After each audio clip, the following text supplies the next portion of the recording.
I think all of you please join, friends.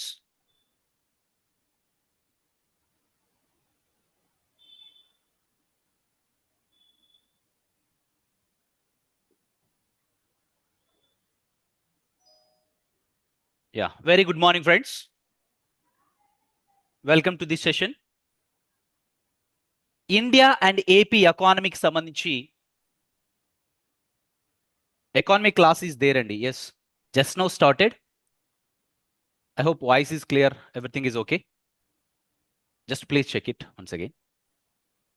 I hope everything is clear, friends, no technical issues. Please put a comment in the comment section. Yeah. So friends, India as well as AP ఎకానమీకి సంబంధించి ఉన్నటువంటి తక్కువ సమయంలో ఏ విధంగా చదవాలి, ఏంటి, what is what అని చెప్పుకున్న తర్వాత ఒక పర్టికులర్ టాపిక్ కూడా మీకు తీసుకోవడం జరుగుతుంది. ఈరోజు సెషన్లో ఆంధ్రప్రదేశ్ ఇండస్ట్రియల్ పాలసీ 4.0 2024-29. సో ఈ పాలసీ గురించి డిస్కషన్ చేసే ముందు overview India as well as AP ఎకానమీని ఏ విధంగా చదివితే ఈ తక్కువ సమయంలో మనం బెస్ట్ స్కోర్ చేయగలుగుతాము అనే ఆస్పెక్ట్స్ అన్ని కూడా మీకు ఇక్కడ డిస్కస్ చేయడం జరుగుతుందండి. Okay, yeah, yes, clear, thank you, everything is clear, friends, thank you. క్లియర్గా ఉంది sir voice. Okay, thank you. Now structure of, sorry, please put off your voice, please put off. Okay, yeah. So friends, no, sorry, your voice. అదే చూస్తున్నాం, change చేస్తున్నాం sir. So friends, others please put off your mic. Please keep it in mute. Okay. Otherwise, just come on. Okay. Sorry for regarding inconvenience. So friends, ఇక్కడ ఏం మాట్లాడుతూ వస్తున్నానంటే India as well as AP ఎకానమీకి సంబంధించి overview మాట్లాడుతూ so Andhra Pradesh industrial policy గురించి discussion చేయడం జరుగుతుంది. ఓకేనా? నౌ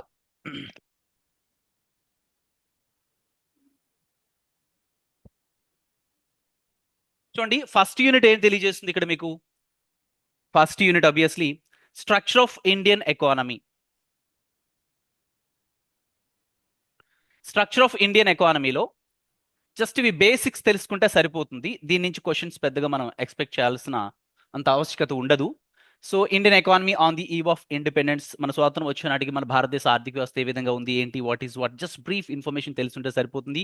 ఇండియన్ ఎకానమీ బిట్వీన్ 1950-1990, స్వాతంత్రం వచ్చినాటి నుంచి మన భారతదేశ ఆర్థిక వ్యవస్థ ఏ విధంగా ఉంది అనే దాని గురించి కాస్త బ్రీఫ్ ఇన్ఫర్మేషన్ మీకు తెలుసుండాలి. సో 1991లో మనం we went for LPG, liberalisation, privatisation and globalisation. Clear all of you? So మరి ఎల్పిజి గురించి కాస్త అవగాహన ఉండాలి. So planning in India, 5-year plans, NITI Aayog, think tank body of the government of India and national income. Just ఇవి core part కాబట్టి కాస్త information మీకు తెలిసి ఉండాలి. ఓకే, జస్ట్ బ్రీఫ్గా చెప్తున్నాను. Money banking, public finance and foreign trade, ఇది మీకు సెకండ్ యూనిట్ అండి. Okay, all of you?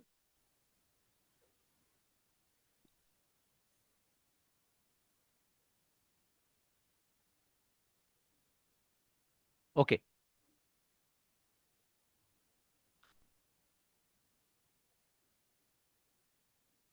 Okay, చూడమ్మా, ఇదేంటంటే మీకు second unit money banking, public finance and foreign trade. Monetary policy of RBI, RBI యొక్క ద్రవ్య విధానం అని చెప్పేసి అంటాం. ఆర్బీఐ మానిటరీ పాలసీ ఇన్స్ట్రుమెంట్స్ను ఉపయోగించి ఏ విధంగా మనీ వాల్యూమ్ రెగ్యులేట్ చేస్తూ వస్తుంది, like repo, reverse repo, cash reserve ratio and SLR, statutory liquid ratio, వీటి గురించి కాస్త అవగాహన ఉండాలి. Money market instruments, so capital market, huge money comes in to our nation. Okay, inflation, so what is inflation, types of inflation, causes of inflation, remedies, ద్రవ్యోల్బణాన్ని RBI కూడా ఏ విధంగా నియంత్రణ చేస్తుంది, వీటి మీద కాస్త అవగాహన ఉండాలి. బ్యాలెన్స్ ఆఫ్ పేమెంట్స్ ప్రాబ్లమ్స్ కావచ్చు, ఫారెన్ ట్రేడ్ పాలసీ స్కీమ్స్ గురించి కూడా డిస్కషన్ చేస్తాను. అయితే ఇదంతా కూడా దీనికి సంబంధించి బేసిక్ స్టాటిక్ పార్ట్ మీకు అవగాహన ఉండాలి. సెకండ్ యూనిట్ నుంచి కాంటెంపరీ ఇష్యూస్, తాజాగా వార్తల్లో ఉన్నటువంటి అంశాలు ఏంటి అనేవి కూడా ఇప్పుడు చెప్తూ వస్తానండి. ఇక్కడ చూడండి, కరెంట్ ఇష్యూస్కి వస్తే తాజాగా వార్తల్లో ఉన్నటువంటి అంశాలండి. ఓకేనా? ఇవన్నీ కూడా తాజాగా వార్తల్లో ఉన్నాయి. PIB press information bureau second unit నుంచి వార్తల్లో ఉన్నటువంటి అంశాలు ఇవన్నీ కూడా. సో ఫ్రెండ్స్, మ్యాక్సిమం క్వశ్చన్స్ అనేవి పిఐబి నుంచి ఫ్రేమ్ చేయడం జరుగుతుంది. సో కాబట్టి ఇవి తాజాగా సెకండ్ యూనిట్ నుంచి వార్తల్లో ఉన్నాయి.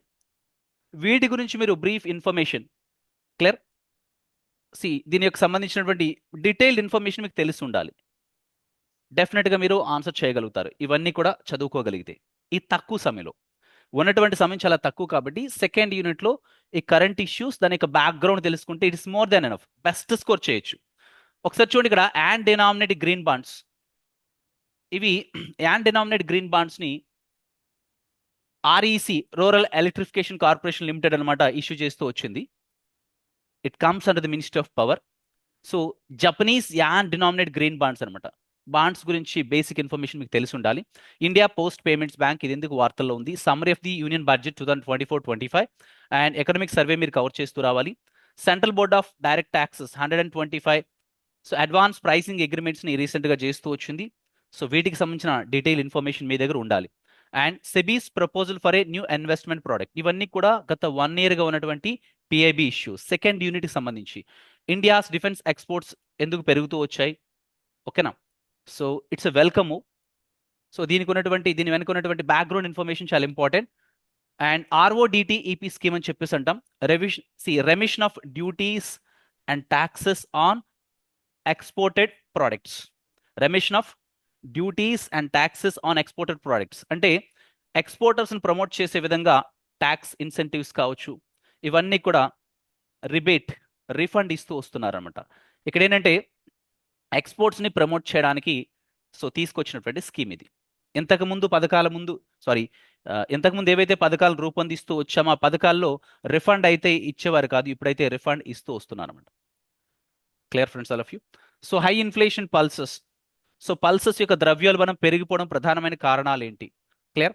How it is actually affecting self sufficiency. So ఈ ఆస్పెక్ట్స్ అన్ని కూడా ఎగ్జామ్ పాయింట్ ఆఫ్ వ్యూ చాలా చాలా ఇంపార్టెంట్. థర్డ్ యూనిట్కి వస్తే ఇండియన్ ఎకానమీ విషయానికి వస్తే agriculture sector, industrial sector, service sector in Indian economy. Any queries friends? Just నేను ఏంటంటే బ్రీఫ్ ఇన్ఫర్మేషన్ మాత్రమే ఇస్తున్నాను, దయచేసి అభ్యర్థులందరూ గమనించాలి. ఓకేనా? సో టాపిక్ తీసుకోవడం జరుగుతుందండి. ఓకే, యా, చూడమ్మా.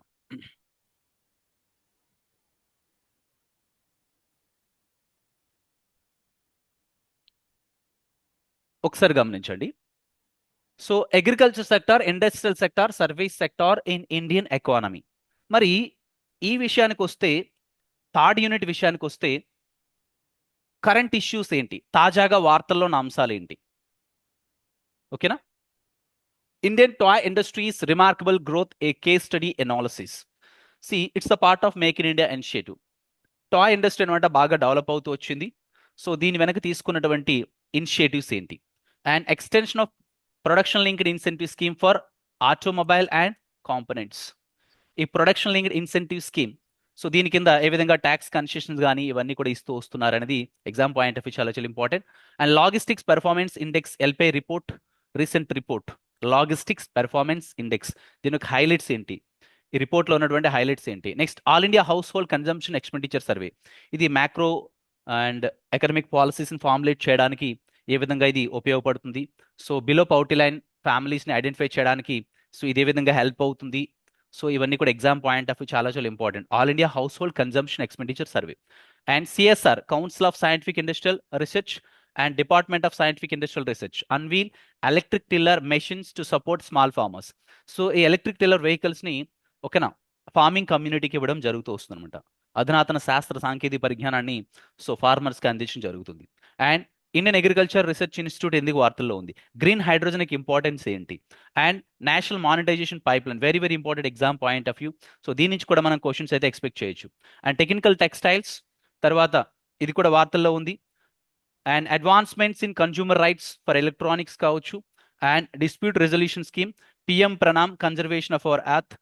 So judicial usage of this chemical fertilisers కావచ్చు, సాయిల్ హెల్త్కి సంబంధించినటువంటి ప్రొఫైల్ కావచ్చు, ఇవన్నీ కూడా. ఓకేనా? సో పిఎం ప్రణామ్ స్కీమ్ గురించి కూడా మనం చదువుకోవాల్సిన ఆవశ్యకత ఉంది. రీసెంట్ స్కీమ్స్ అనేవి ఎగ్జామ్ పాయింట్ ఆఫ్ వ్యూ చాలా చాలా ఇంపార్టెంట్ ఎకానమీ కాంటెక్స్లో. అండ్ ఏపీ ఎకానమీ విషయానికి వస్తే మీరు పెద్దగా వర్రీ కావాల్సిన అవసరం లేదు. So recent aspects more then enough. 4th unit structure of Andhra Pradesh economy and public finance అండి. క్లియర్? ఏపీ బడ్జెట్ రీసెంట్ మనకి రిలీజ్ చేయడం జరిగింది. ఏపీ బడ్జెట్ స్పెషల్గా మనం చదవాలి. ఎకనామిక్ సర్వే ఫోకస్ చేయాలి, recent economic survey. And white papers Viksit Andhra Pradesh 2047 ఇవి కవర్ చేసుకుంటే it is more than enough for so AP economy విషయానికి వస్తే. సో ఫ్రెండ్స్, మరి 5th యూనిట్ విషయానికి వస్తే agriculture, allied sector, industrial sector and service sector of Andhra Pradesh. So this 5th unit is very very important. So తాజాగా 6 పాలసీస్ని AP ప్రభుత్వం October 16th formulate చేస్తూ వచ్చింది. ఓకేనా? ఈ పాలసీస్ని ఫార్ములేట్ చేస్తూ వచ్చారు. ఆంధ్రప్రదేశ్ ఇండస్ట్రియల్ పాలసీ, ఈరోజు ఈ డిస్కషన్లో దీని గురించే ప్రధానంగా ప్రస్తావన చేస్తాను. Andhra Pradesh food processing policy 4.0 2024-29 and micro small medium enterprises entrepreneur development policy, Andhra Pradesh private parks policy and AP electronics manufacturing policy, Andhra Pradesh integrate clean energy policy. ఇవి చదువుకుంటే it is more than enough అండి. You believe it or not, maximum score చేయొచ్చు. AP economy నుంచి వీటి నుంచి maximum questions వస్తాయి, economic survey నుంచి వస్తాయి, ఏపీ బడ్జెట్ నుంచి వస్తాయి, సరిపోతాయి. ఇవి చదువుకుంటే maximum score చేయగలుగుతారండి. I'm sure about this. Getting me all of you clear friends? Any queries friends? Please put a comment in the comment section. So friends, just ఈ course యొక్క details కూడా తెలియజేస్తూ Andhra Pradesh industrial పాలసీని స్టార్ట్ చేస్తూ వస్తాను. So friends, APSC group 2 mains success మంత్ర live classes. ఇప్పుడు ఏవైతే for example నేను ఎకానమీ తెలియజేస్తూ వచ్చాను, ఇప్పుడు ఈ టాపిక్స్ అన్ని కూడా పిఐబిలో 1 yearగా ఉన్నటువంటి టాపిక్స్ ఏవైతే మీకు ఇప్పుడు యూనిట్ వైజ్గా డిస్కస్ చేశానో అవన్నీ కూడా డిస్కస్ చేయడం జరుగుతుంది. ఇండియన్ ఎకానమీ, ఏపీ ఎకానమీ విషయానికి వస్తే ఇప్పుడు ఏవైతే నేను చెప్తూ వచ్చానో ఇవన్నీ కూడా, so budget, economic survey, white papers, తర్వాత ఇండస్ట్రియల్ పాలసీస్, అంటే ఈ పాలసీ 6 పాలసీస్ ఏవైతే రీసెంట్గా ఫార్ములేట్ చేస్తూ వచ్చారో వీటన్నిటి గురించి detail discussions followed by MCQs ఇవన్నీ కూడా ఉంటాయి. ఓకేనా? మరి ప్రోగ్రామ్ ఏ విధంగా ఉంటుందంటే స్ట్రక్చర్డ్ ప్రోగ్రామ్ అని డైలీ 4 hours ఆఫ్ క్లాస్ ఉంటాయి. ఓకేనా? మార్నింగ్ మీకు 8 AM to 12 PM క్లాస్ ఉంటాయి. Unit wise focus with contemporary issues. PDF కూడా ఈ విధంగా ఏవైతే మేము కాంటెంపరీ ఇష్యూస్ డిస్కస్ చేస్తూ వస్తున్నామో దానికి సంబంధించి పీడిఎఫ్ కూడా మీకు ప్రొవైడ్ చేస్తూ వస్తాము. 2 PM to 6 PM recap at the Vizag branch. So friends, ఇక్కడ ఆఫ్లైన్లో మీరు చదువుకోవచ్చు, సో ఆన్లైన్లో నో ఇష్యూ. ఏదైతే మార్నింగ్ క్లాసెస్ కంప్లీట్ చేస్తూ వచ్చామో మీకు ఆఫ్టర్నూన్ 2 to 6 PM అనమాట మీరు రివిజన్ చేస్తూ వస్తారు కవర్ అండ్ టాపిక్స్ పై. So daily test cover and topics పై 6 to 7:15 75 MCQస్కి మీకు సో టెస్ట్ కండక్ట్ చేస్తూ వస్తాము. ఆ తర్వాత ఇంకోటి ఏంటంటే చూడండి, syllabus completion in 30 days, 2 papers 4 sections, ఈ విధంగా సో 30 daysలో మీకు సిలబస్ పూర్తి చేయడం జరుగుతుంది. బోత్ ఆన్లైన్ యాజ్ వెల్ ఆఫ్లైన్లో మీకు క్లాస్ ఉంటాయి. క్లాస్ స్టార్ట్స్ ఫ్రమ్ సో రేపటి నుంచే బ్యాచ్ అయితే ప్రారంభం జరుగుతుంది. సో ఈరోజు all very well demo classes conduct చేస్తున్నాం. And every Sunday full length mark test, paper 1 paper 2కి సంబంధించి both Telugu as well as English medium 2 భాషల్లో కూడా మీకు ఫుల్ లెంత్ మార్క్ టెస్ట్ అయితే కండక్ట్ చేస్తూ వస్తాం. ఇంకా ఎటువంటి క్వెరీస్ ఉన్నా సో 9182848190 ఈ నెంబర్ని అయితే సంప్రదించగలరు. ఓకేనా? So friends, start I'm going to start this Andhra Pradesh industrial policy. ఈరోజు ఈ కాన్సెప్ట్ డిస్కస్ చేయడం జరుగుతుందండి.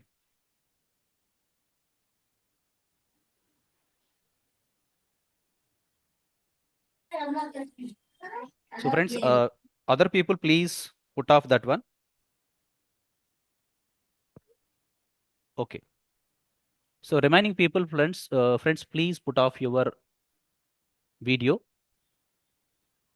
Okay. Now, Andhra Pradesh industrial policy గురించి మనం ఇప్పుడు ప్రారంభిస్తున్నామండి.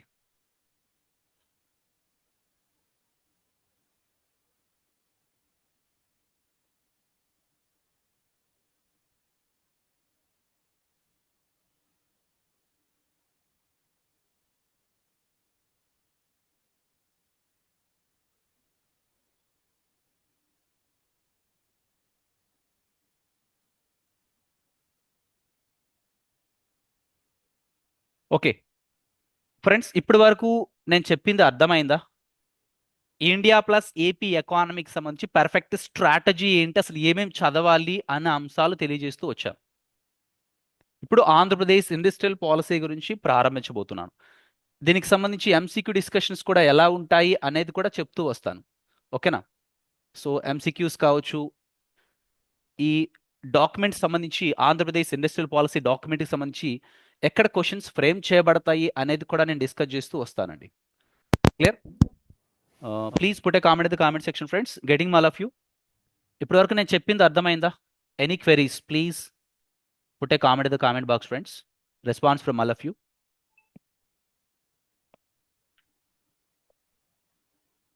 Nobody is responding friends, please put a comment. Yes, okay, nice. Yeah. See, Andhra Pradesh industrial policy 4.0 ఇది 2024-29 applicable period. Andhra Pradesh పారిశ్రామిక విధానము చూడండి. మరి ఇండియన్ ఇన్వెస్టర్స్ కావచ్చు, విదేశస్తులు కావచ్చు, ఫారెన్ డైరెక్ట్ ఇన్వెస్ట్మెంట్, విదేశీ ప్రత్యక్ష పెట్టుబడి అని చెప్పేసి అంటాం.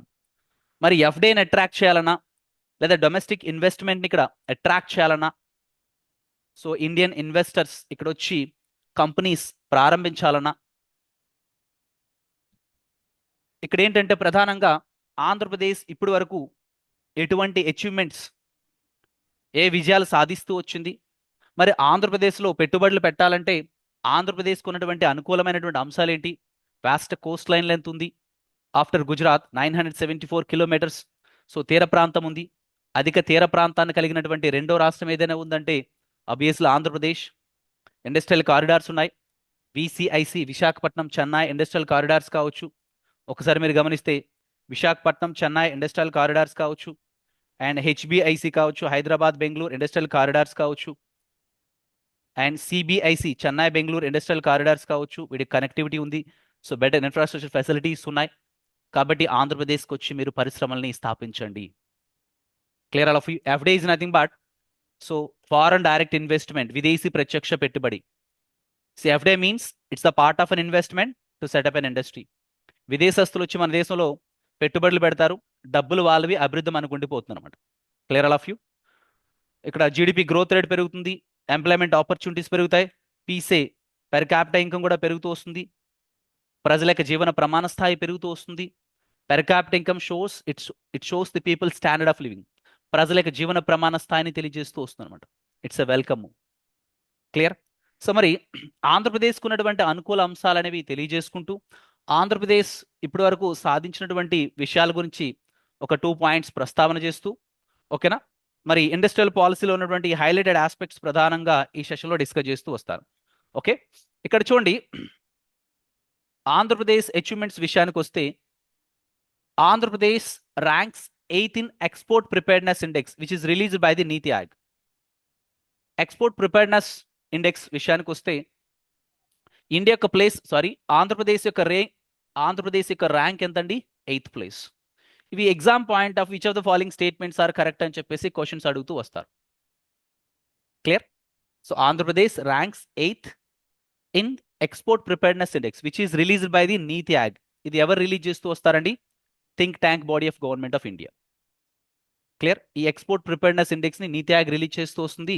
ఆంధ్రప్రదేశ్ ర్యాంక్ ఎంత అంటే 8th ర్యాంక్ అనమాట. ఇవి మన యొక్క అచీవ్మెంట్స్ అనమాట in the year 2022.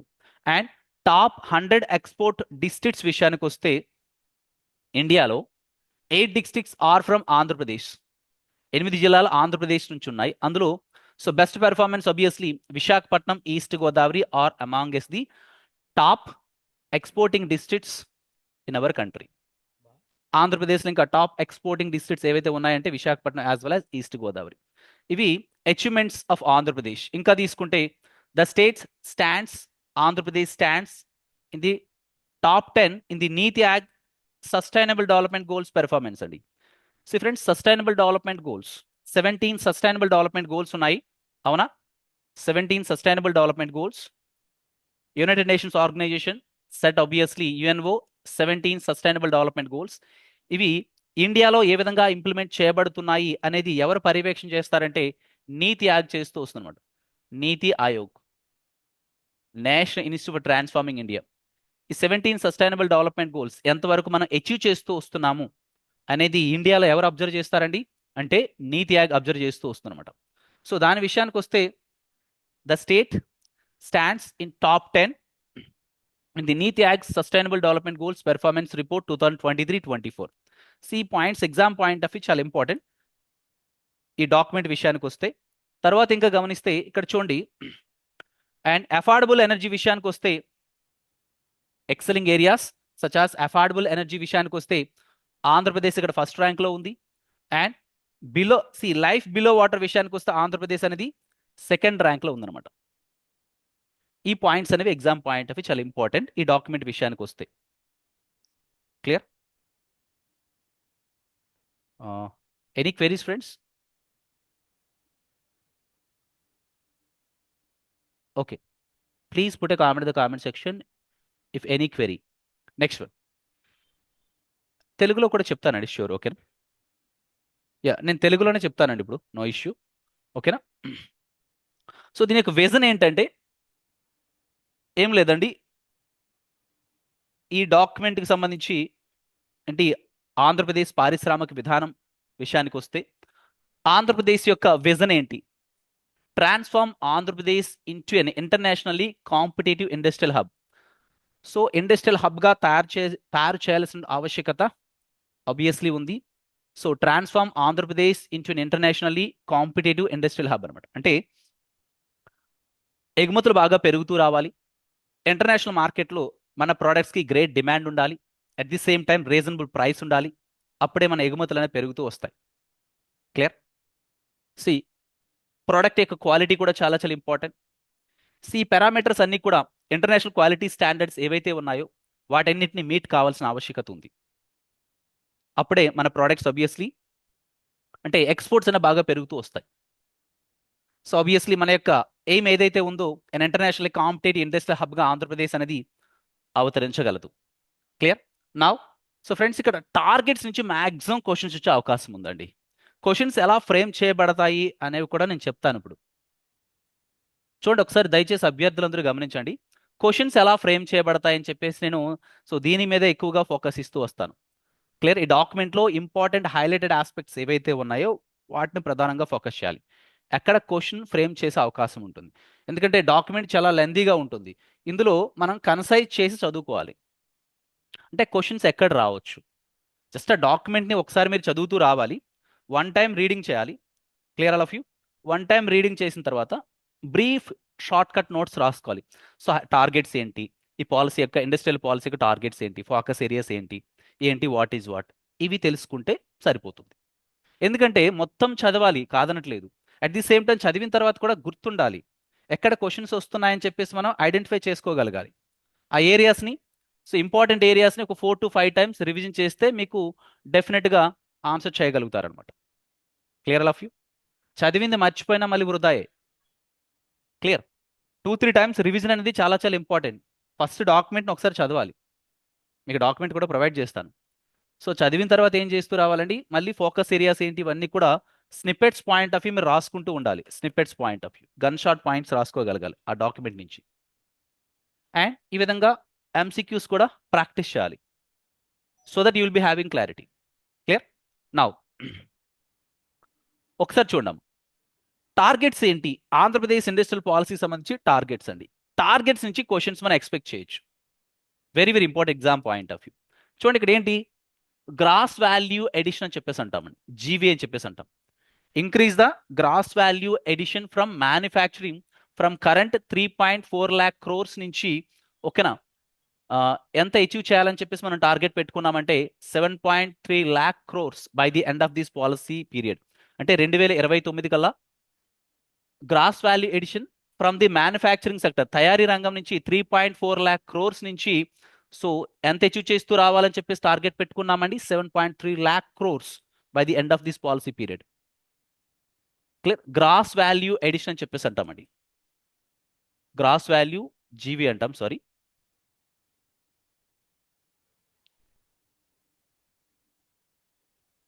Gross value addition అని చెప్పేసి అంటాం, GVA, gross value addition from the manufacturing sector అనమాట. The total output, so gross value addition, the total value output from the manufacturing sector 3.4 lakh నుంచి 7.3 lakhs మనకి target పెట్టుకోవడం జరిగింది. ఇది ఒకటి ఇంపార్టెంట్. ఓకే, ఈ టార్గెట్స్ అనేవి.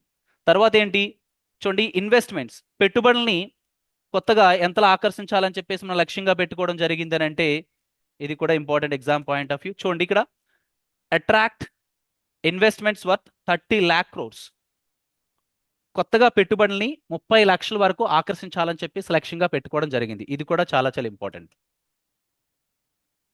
ఓకేనా.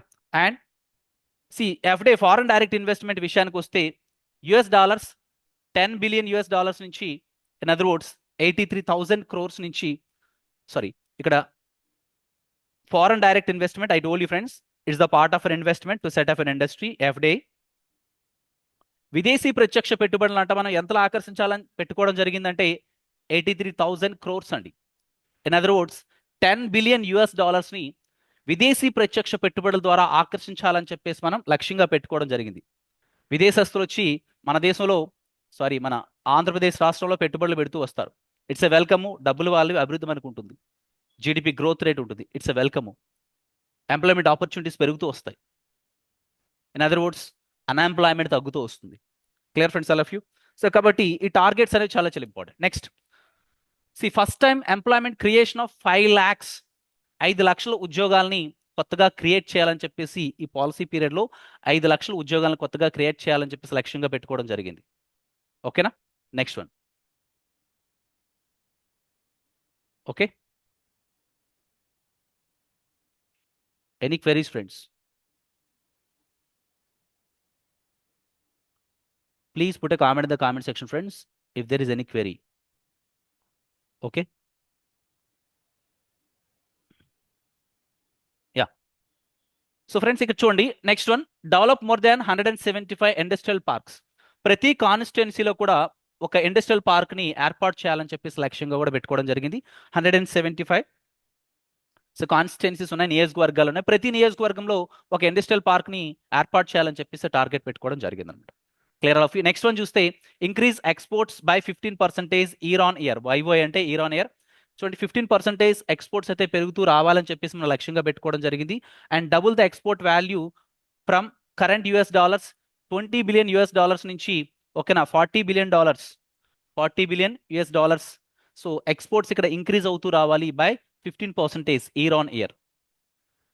$20 billion నుంచి $40 billion ని పెంచుతూ రావాలని చెప్పేసి, అంటే ఎక్స్పోర్ట్స్ కూడా బాగా పెరుగుతూ రావాలని చెప్పేసి లక్ష్యంగా పెట్టుకోవడం జరిగింది. Clear friends, all of you? By the end of this policy period.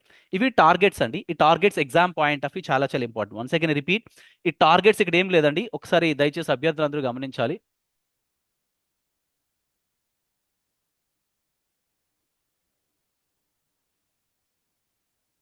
Just revise it.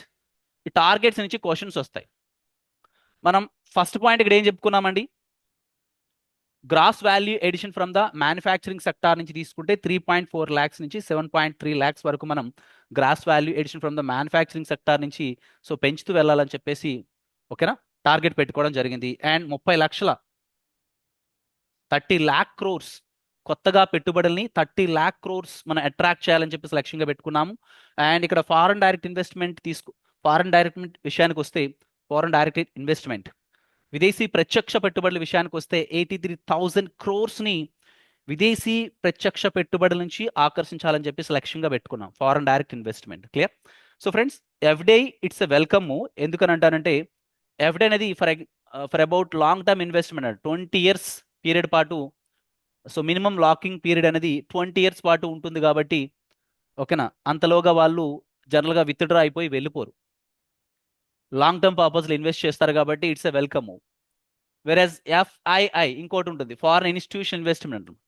ఇదేంటంటే షేర్ మార్కెట్లో ఇన్వెస్ట్ చేస్తూ వస్తారు. సడన్గా వాళ్ళకి ఇన్వెస్ట్మెంట్ విత్డ్రా చేసుకోవాలన్నా ఓవర్ నైట్ విత్డ్రా కూడా చేసుకోవచ్చు. ఓవర్ నైట్ ఇన్వెస్ట్ చేస్తారు, ఓవర్ నైట్ విత్డ్రా కూడా చేసుకుంటూ వెళ్ళిపోతుంటారు. So FI entry to some extent difficult. They have to reserve with the SEBI, securities and exchange board of India. Share market regulate చేసేటటువంటి సంస్థ ఏదండి, securities and exchange board of India, SEBI. అంటే ఈ f i ఇండియాలోకి రావాలనంటే జనరల్గా tough process ఉంటుంది.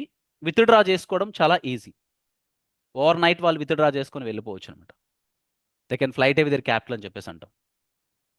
ఓకేనా? అంటే ఈ ఎఫ్ఐస్ కంపెనీస్ ఇక్కడ డెబెంచర్స్లో ఇన్వెస్ట్ చేస్తూ వస్తారు. క్లియర్? షేర్ మార్కెట్ ఇన్వెస్ట్ చేస్తూ వస్తారు ఇట్లా. FDI it is stable where FI is unstable to our economy. Clear? Foreign institution investment అంటారు ఎఫ్ఐఐ.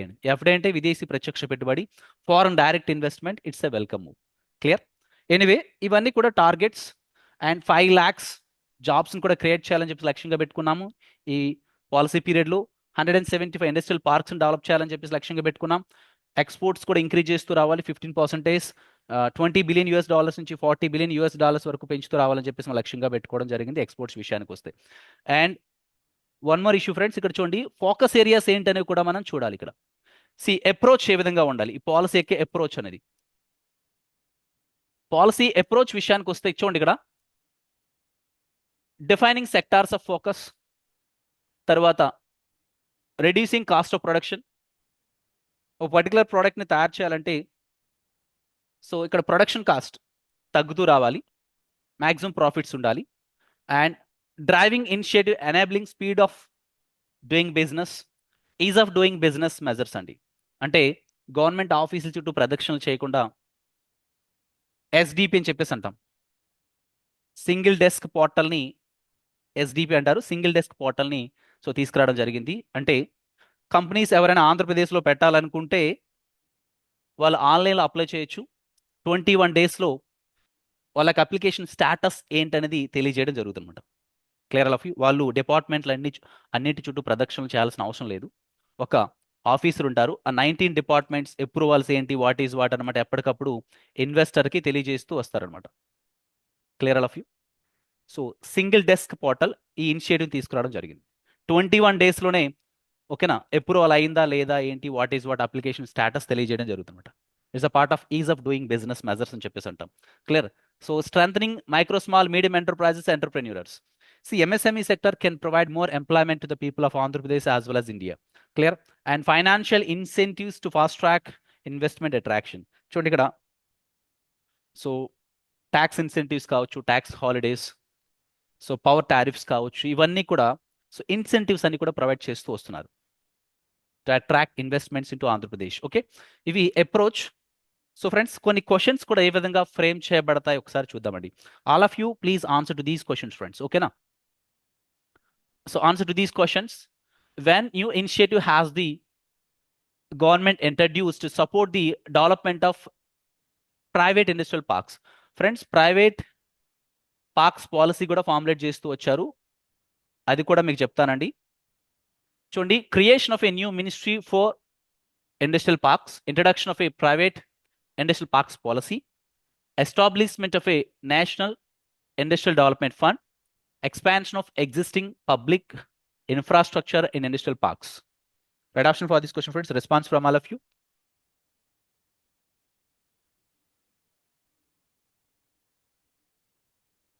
ప్రైవేట్ ఇండస్ట్రియల్ పార్కుల అభివృద్ధికి ప్రభుత్వం ఏ కొత్త చొరవను ప్రవేశపెట్టిందని అంటే introduction of these private parks policy. So దీని గురించి చెప్తూ వస్తానండి. ఒక పాలసీ కూడా ఫార్ములేట్ చేస్తూ వచ్చారు. In addition to Andhra Pradesh industrial policy, private parks పాలసీని కూడా ఫార్ములేట్ చేస్తూ వచ్చారు. దీనికి హైలైట్స్ అన్ని కూడా నెక్స్ట్ సెషన్లో మీకు డిస్కస్ చేస్తూ వస్తాను. Answer for that question B. Under model 1 of the industrial park development, who is responsible for acquiring land and developing infrastructure. So friends ఇక్కడ model 1, model 2, model 3 of industrial policy ఉన్నాయి. ఈ 3 models ఏంటనేది MCQs ద్వారా మీకు తెలియజెప్పే ప్రయత్నం చేస్తాను. ఒకసారి చూడమ్మా answer to this question. Most of you are going for D. Yeah, private developer అండి. అండర్ మోడల్ 1 విషయానికి వస్తే ఆన్సర్ అయితే ఫర్ దిస్ క్వశ్చన్ బి అవుతుంది. ఎందుకనేది ఒకసారి చూద్దామండి. మోడల్ 1 విషయానికి వస్తే ఇక్కడ చూడమ్మా, మోడల్ 2 గురించి కూడా చెప్తాను, మోడల్ 3 గురించి కూడా చెప్తాను. ఇక్కడ మోడల్ 1 విషయానికి వస్తే డిస్కషన్ మనకి చాలా ఇంపార్టెంట్. మోడల్ 1లో private developer having the land, అంటే ఇక్కడ గమనించినట్లయితే the land owned by the private developer అండి. ఈ పర్టికులర్ సో ఇండస్ట్రియల్ రీజియన్ ఏమైతే ఉందో, so this land owned by this industrial region, this land owned by the private, అంటే private developer ఇక్కడ ఉన్నటువంటి ఇన్ఫ్రాస్ట్రక్చర్ అంతా కూడా డెవలప్ చేస్తూ వస్తారనమాట. Clear all of you?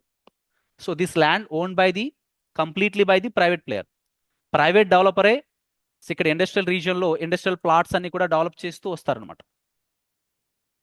ఇక్కడ ఉన్నటువంటి ఆల్ కైండ్ ఆఫ్ ఫెసిలిటీస్ ఏవైతే ఉన్నాయో, రోడ్ నెట్వర్క్ కావచ్చు, all kind of communication facilities కావచ్చు, ఇవన్నీ కూడా సో తనే డెవలప్ చేస్తూ వస్తారు. చూడండి, private developer acquires the land on his own and develop the industrial park.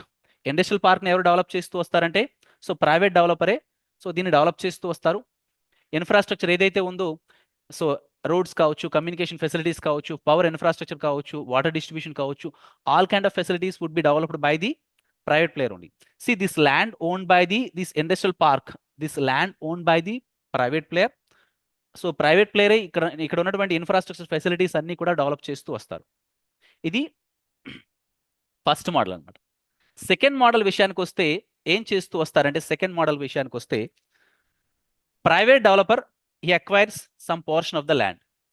ఎడిషనల్గా ఈ చుట్టుపక్కల ఉన్నటువంటి ప్రాంతం కూడా కావాలనుకుంటే గవర్నమెంట్ సమకూరుస్తూ వస్తుంది అనమాట. ఎంత ల్యాండ్ అయితే ఎడిషనల్గా సమకూరుస్తూ వచ్చిందో ఏపీఐఐసి అంటాం, ఆంధ్రప్రదేశ్ ఇండస్ట్రియల్ ఇన్ఫ్రాస్ట్రక్చర్ కార్పొరేషన్ చెప్పేసి అంటారు. APIIC, Andhra Pradesh industrial infrastructure corporation. ఇది ఏం చేస్తూ వస్తుందంటే, private developer having some what land, additional land అనేది గవర్నమెంట్ ఇక్కడ ప్రొవైడ్ చేస్తూ వస్తుంది. ఎడిషనల్ ఇక్కడ కన్సాలిడేటెడ్ ల్యాండ్ అనమాట, గవర్నమెంట్ ప్రొవైడ్ చేస్తూ వస్తుందన్నమాట. ఎంతైతే ఎడిషనల్ గవర్నమెంట్ ప్రొవైడ్ చేస్తూ వస్తుందో, ప్రొవైడ్ చేసిన దానికి అనుగుణంగా ఎంతైతే ఎడిషనల్గా ప్రొవైడ్ చేస్తూ వచ్చిందో ఆ ప్రొవైడ్ చేసిన దానికి అనుగుణంగా ఇక్కడ ఉన్నటువంటి ఇండస్ట్రియల్ ప్లాట్స్ని ఏపీఐఐసికి ప్రైవేట్ డెవలపర్ ఇవ్వాల్సిన ఆవశ్యకత ఉంటుంది అనమాట. ఏం లేదండి, he is having some what land, దాన్ని డెవలప్ చేస్తూ వస్తారు. ఇంకా సరిపోలేదు, చుట్టుపక్కల ఉన్న ప్రాంతాన్ని కూడా డెవలప్ చేయాల్సిన ఆవశ్యకత ఉంది. అప్పుడు గవర్నమెంట్ ఆ మిగిలిన ల్యాండ్ని అలొకేట్ చేస్తుంది అనమాట. ఎంతైతే ప్రపోర్షనేట్గా అలొకేట్ చేస్తూ వచ్చిందో దానికి అనుగుణంగా ఈ ప్రైవేట్ డెవలపర్ ఇన్ఫ్రాస్ట్రక్చర్ ఫెసిలిటీస్ అన్ని కూడా డెవలప్ చేసి ఇండస్ట్రియల్ ప్లాట్స్ని ఏపీఐఐసికి సో ప్రపోర్షనేట్గా ఇవ్వాల్సిన ఆవశ్యకత ఉంటుంది అనమాట. ఇది సెకండ్ మోడల్. థర్డ్ మోడల్కి వస్తే ఏంటంటే, థర్డ్ మోడల్ ఏం తెలియజేస్తుందంటే, land completely owned by the APIIC, in other words government land. Government ల్యాండ్లో త్రూ కాంపిటేటివ్ బిడింగ్ ద్వారా ఈ ప్రైవేట్ డెవలపర్స్ వచ్చి ఎవరో ఒకరు ప్రైవేట్ డెవలపర్ సెలెక్ట్ చేయబడతారు. త్రూ కాంపిటేటివ్ బిడింగ్ ఆక్షన్ ద్వారా సో ఇక్కడ సెలెక్ట్ చేయబడతారు.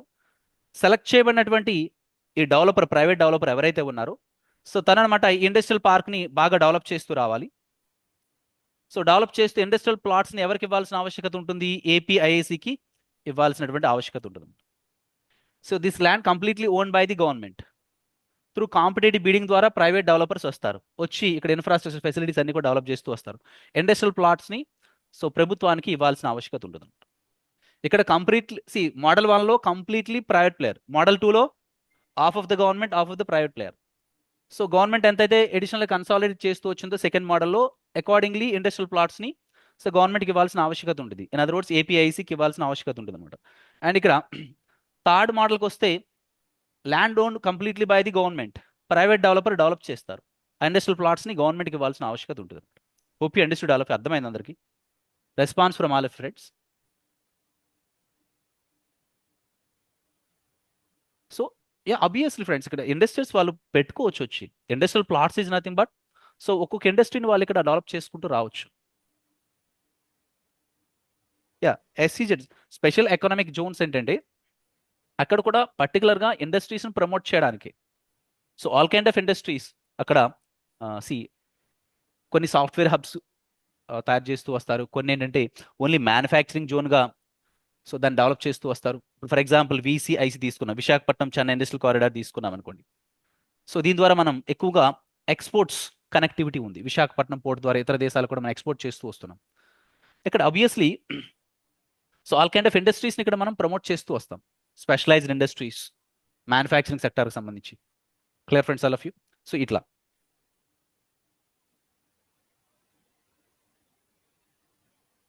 Any queries friends? AP history కూడా ఆఫ్లైన్లో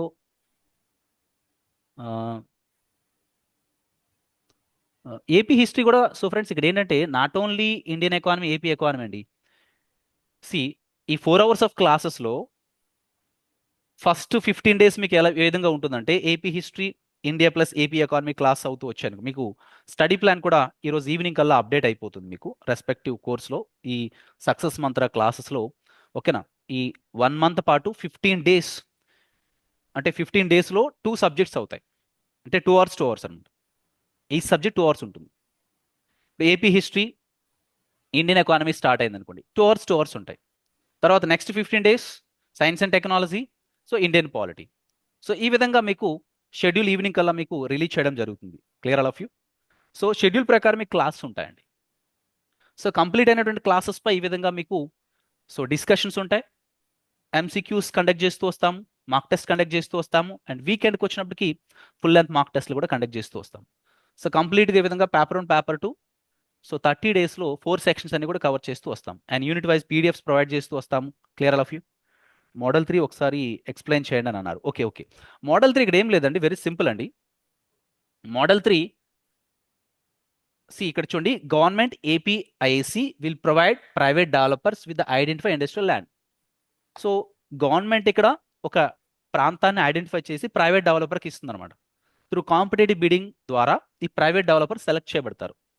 they will be having joint venture agreement with the government.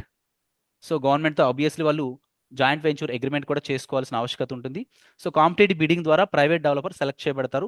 So particular ప్రాంతాన్ని గవర్నమెంటే సెలెక్ట్ చేసి ఇస్తుంది, దాన్ని వాళ్ళు డెవలప్ చేయాలి. సో డెవలప్ చేసి ఇండస్ట్రియల్ ప్లాట్స్ని ఏపీఐసికి అప్పచెప్తే, so obviously different kind of ఇండస్ట్రీస్ని ఆ ఇండస్ట్రియల్ ప్లాట్స్లో సో అలొకేట్ చేస్తూ వస్తుందన్నమాట ఏపీఐసి అనేది, ఆంధ్రప్రదేశ్ ఇండస్ట్రియల్ ఇన్ఫ్రాస్ట్రక్చర్ కార్పొరేషన్ అని చెప్పేసి. క్లియరా? ఓకేనా? ఎనివే క్వశ్చన్స్ ఒకసారి చూస్తే మీకే అర్థమవుతుంది. ఈ 3 మోడల్ సంబంధించి క్వశ్చన్స్ ఒకసారి answer to this question friends.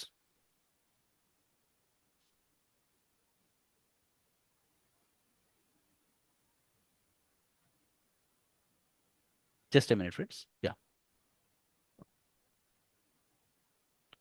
So friends, అన్ని సబ్జెక్ట్స్ సంబంధించి క్లాసెస్ కూడా కండక్ట్ చేస్తాము. Not only AP history, India and AP economy, science and technology, అన్ని all 4 subjects, paper 1 paper 2. In model 2, model 1 గురించి మనం డిస్కషన్ చేయాలి కదా. యా, మోడల్ 1 ఒకసారి చూద్దామండి. మోడల్ 1 మీకు ఆల్రెడీ చెప్పాను.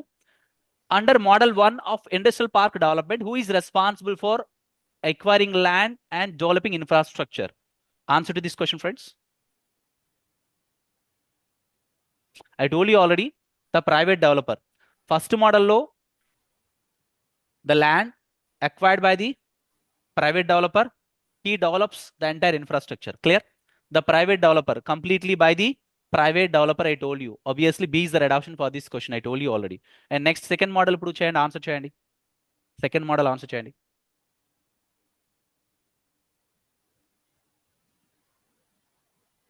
Come on friends.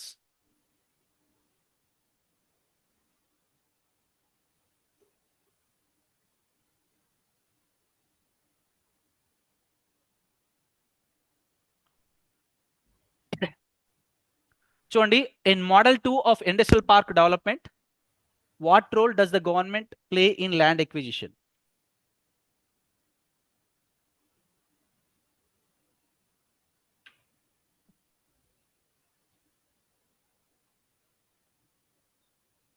So I told you friends, second model option B is the red option for this question.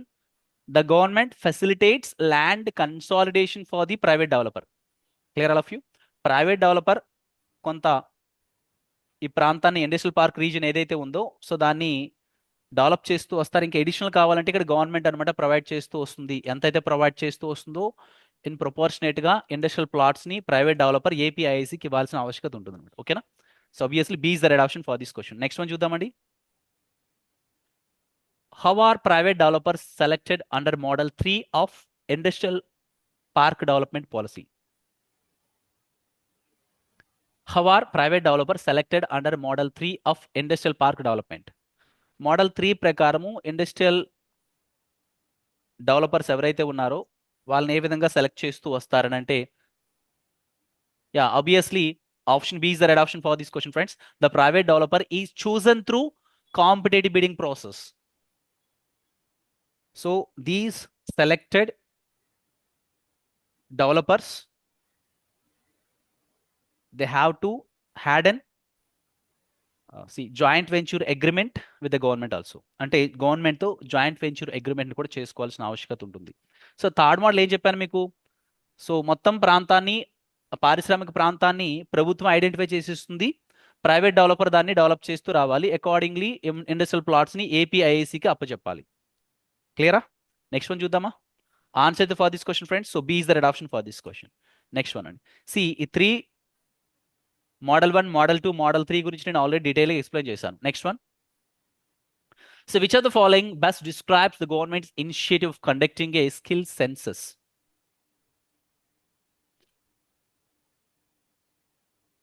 Answer to this question, friends. So which of the following best describes the government's initiative of conducting a skill census? Yeah. Collecting data on workforce skill sets and mapping them to the industry needs అండి. Obviously, answer for this question, friends. So B is the right option for this question. ఎందుకనేది ఒకసారి చూద్దామండి.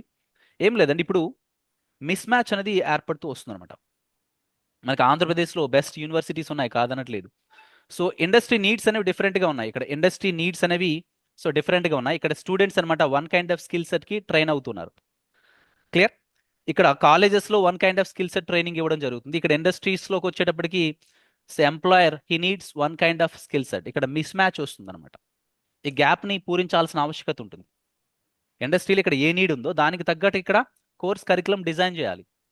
అలా కాకుండా మనకి ఏం చేస్తూ ఉంటాము చూడండి, ఇప్పుడు అమెరికాలో తీసుకున్నారనుకోండి, ఎట్లా ఉంటుంది అక్కడ. సో మార్నింగ్ అంతా ఒక హాఫ్ డే క్లాసెస్ కండక్ట్ చేశారనుకోండి, నెక్స్ట్ ప్రాక్టికల్ అనమాట. ఇండస్ట్రీలో సో ప్రాక్టికల్గా ఏం జరుగుతుంది, ఏంటి, వాట్ ఈజ్ వాట్ అనేది వాళ్ళు డైరెక్ట్గా వెళ్ళి నేర్చుకుంటారనమాట. దానికి సో పేమెంట్ కూడా ఉంటుంది. ఇండియాలో ఎలా ఉంటుందంటే, ఇక్కడ ఎడ్యుకేషన్ సిస్టమ్ ఎట్లా ఉంటుందంటే, ఇక్కడ మనం ఓన్లీ 4 సెమిస్టర్స్ అని ఇక్కడ ఓన్లీ థియరీ మాత్రం చదువుతూ వస్తాం. అది అప్లికబిలిటీ ఏ విధంగా ఉంటుందో పెద్దగా మనం ఇక్కడ సో అబ్జర్వ్ చేయలేం ప్రాక్టికల్గా. సో మన యొక్క యూత్ స్కిల్ సెట్ని చాలా వరకు యూత్ యొక్క టైంని కూడా చాలా వరకు మనం వేస్ట్ చేసుకోగలుగుతున్నాం అనమాట. వేస్ట్ చేయడమే జరుగుతుందని చెప్పేసి చెప్పుకోవాలి. క్లియరా? ఎందుకంటే ఇక్కడ యూత్ యొక్క స్కిల్ సెట్ ఏదైతే ఉందో వాళ్ళ టైంని కూడా సమర్థవంతంగా ఇక్కడ యూటిలైజ్ చేసుకోగలగాలి. కాలేజీల్లో ఈ విధంగా జరుగుతూ వస్తుంది, ఓన్లీ ఎగ్జామ్స్ థియరీ ఇలాంటివి జరుగుతూ ఉంటాయి. అందుకనే మళ్ళీ కొత్తగా ఇక్కడ పరిశ్రమలోకి ఎంటర్ అయ్యేటప్పుడు, ఉద్యోగంలోకి చేరేటప్పుడు మళ్ళీ ఏం తినకి స్పెషల్గా ట్రైనింగ్ ఇవ్వాల్సిన పరిస్థితి. ఎక్స్పీరియన్స్ నీడెడ్ ఇవన్నీ ఈ తలనొప్పులు ఉండవు అనమాట. క్లియర్? యా. ఇప్పుడు మనలో మన ఇండియాలో ఉన్న ప్రాబ్లమే ఇది. కాలేజీల్లో స్టూడెంట్స్ ఇక్కడ ప్రాపర్ స్కిల్ సెట్ ట్రైనింగ్ ఉండట్లేదు. That is the main problem. Clear? ఇక్కడ ఒక రకమైన నీడ్ ఉంటే ఇక్కడ ఒక రకమైన స్కిల్ సెట్ ట్రైనింగ్ జరుగుతుంది అనమాట. మిస్ మ్యాచ్ జరుగుతుంది. మరి 4 సంవత్సరాలు ఇంజనీరింగ్ చదివి అన్ని ఉపయోగం లేదు కదా, అవునా? సో సమర్థవంతంగా యూటిలైజ్ చేసుకోవాలి. అకార్డింగ్లీ సో ఇక్కడ కోర్స్ కరికులం కానీ ప్రిపేర్ చేయాల్సిన ఆవశ్యకత ఉంది. ఎడ్యుకేషన్ పాలసీ రిఫార్మ్స్ తీసుకురావాల్సిన ఆవశ్యకత ఉంది. ఓకేనా? Anyway obviously B is the right option for this question friends. Next one. Single desk portal launched by the government in June 2015 aims to. So friends, very important, single desk portal. Clear? Help industries obtain regulatory clearances in less than 21 days. Provide tax benefits to industries. Facilitate the coordination of foreign investments. Regulate the distribution of funds to various sectors. Friends, other people please keep it in mute. Keep it in mute. Keep it in mute, friends. Santa Kumari garu, please keep it in mute. Okay. Help industries obtain regulatory clearances less than 21 days andi. So friends, single desk portal ద్వారా ఏంటంటే ఆన్లైన్లో apply చేయండి. With in 21 డేస్లో మీ application status so reject చేయబడిందా ఏంటి, what is what, so అన్నీ కూడా with in 21 డేస్లో మీకు అప్రూవల్ ఇవ్వడం జరుగుతుంది. Approval are rejected, environmental clearance అన్నీ కూడా వచ్చేయాలి అని చెప్పేసి విత్ ఇన్ 21 డేస్లోనే మీకు సో ఇవ్వడం జరుగుతుంది, ఇన్ఫర్మేషన్ ఇవ్వడం జరుగుతుంది. Obviously help industries obtain regulated clearances in less than 21 days. That's the main objective of the single desk portal system. Okay. Option C, facilitate the coordination of foreign investments. అంటే ఇక్కడ foreign ఇన్వెస్ట్మెంట్స్ని attract చేస్తాం కాదనట్లేదు.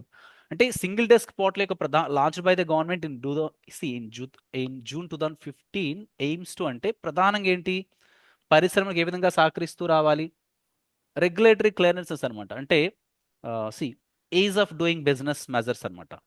ఒకప్పుడు మనకి before 1991 తీసుకుంటే మనకి licence Ross system అని ఉండేది. లైసెన్స్ రాస్ సిస్టమ్ అంటే ఏంటి? ఓకే, మోనోపోలీ ప్రదర్శిస్తూ వచ్చేవారు అనమాట. ఈవెన్ ఒక పరిశ్రమ పెట్టాలంటే గవర్నమెంట్ ఆఫీసుల చుట్టూ ప్రదక్షిణలు చేయాలి, మచ్ మోర్ కరప్షన్. వాళ్ళు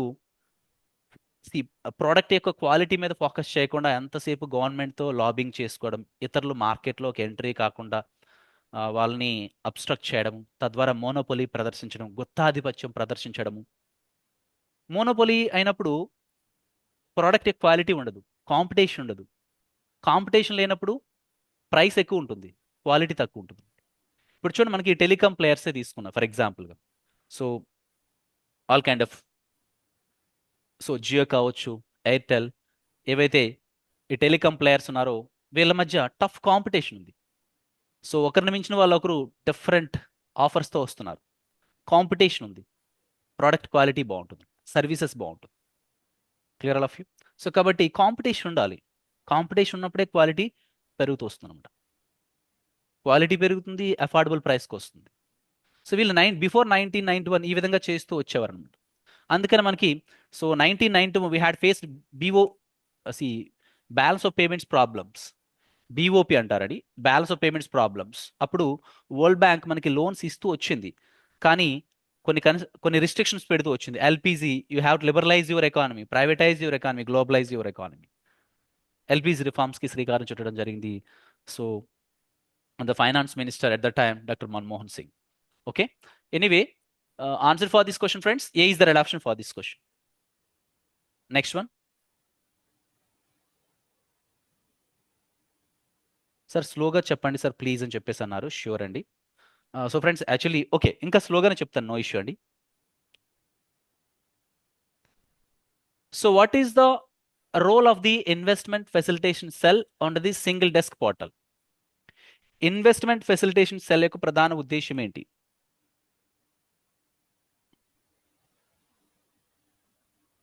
సో ఆబ్వియస్లీ ఆప్షన్ బి అవుతుందండి. ఎందుకనేది ఒకసారి చూద్దామండి. వివిధ శాఖల నుంచి అనుమతుల్ని సమన్వయం చేయడం ద్వారా పెట్టుబడిదారులకి ఇక్కడ సహాయం చేస్తూ రావడం అండి. అంటే ఇప్పుడు ఈ ఇన్వెస్టర్ అనమాట డిఫరెంట్ గవర్నమెంట్ ఆఫీసుల చుట్టూ తిరగకుండా ఒక గవర్నమెంట్ ఆఫీసర్ అపాయింట్ చేయబడతారు.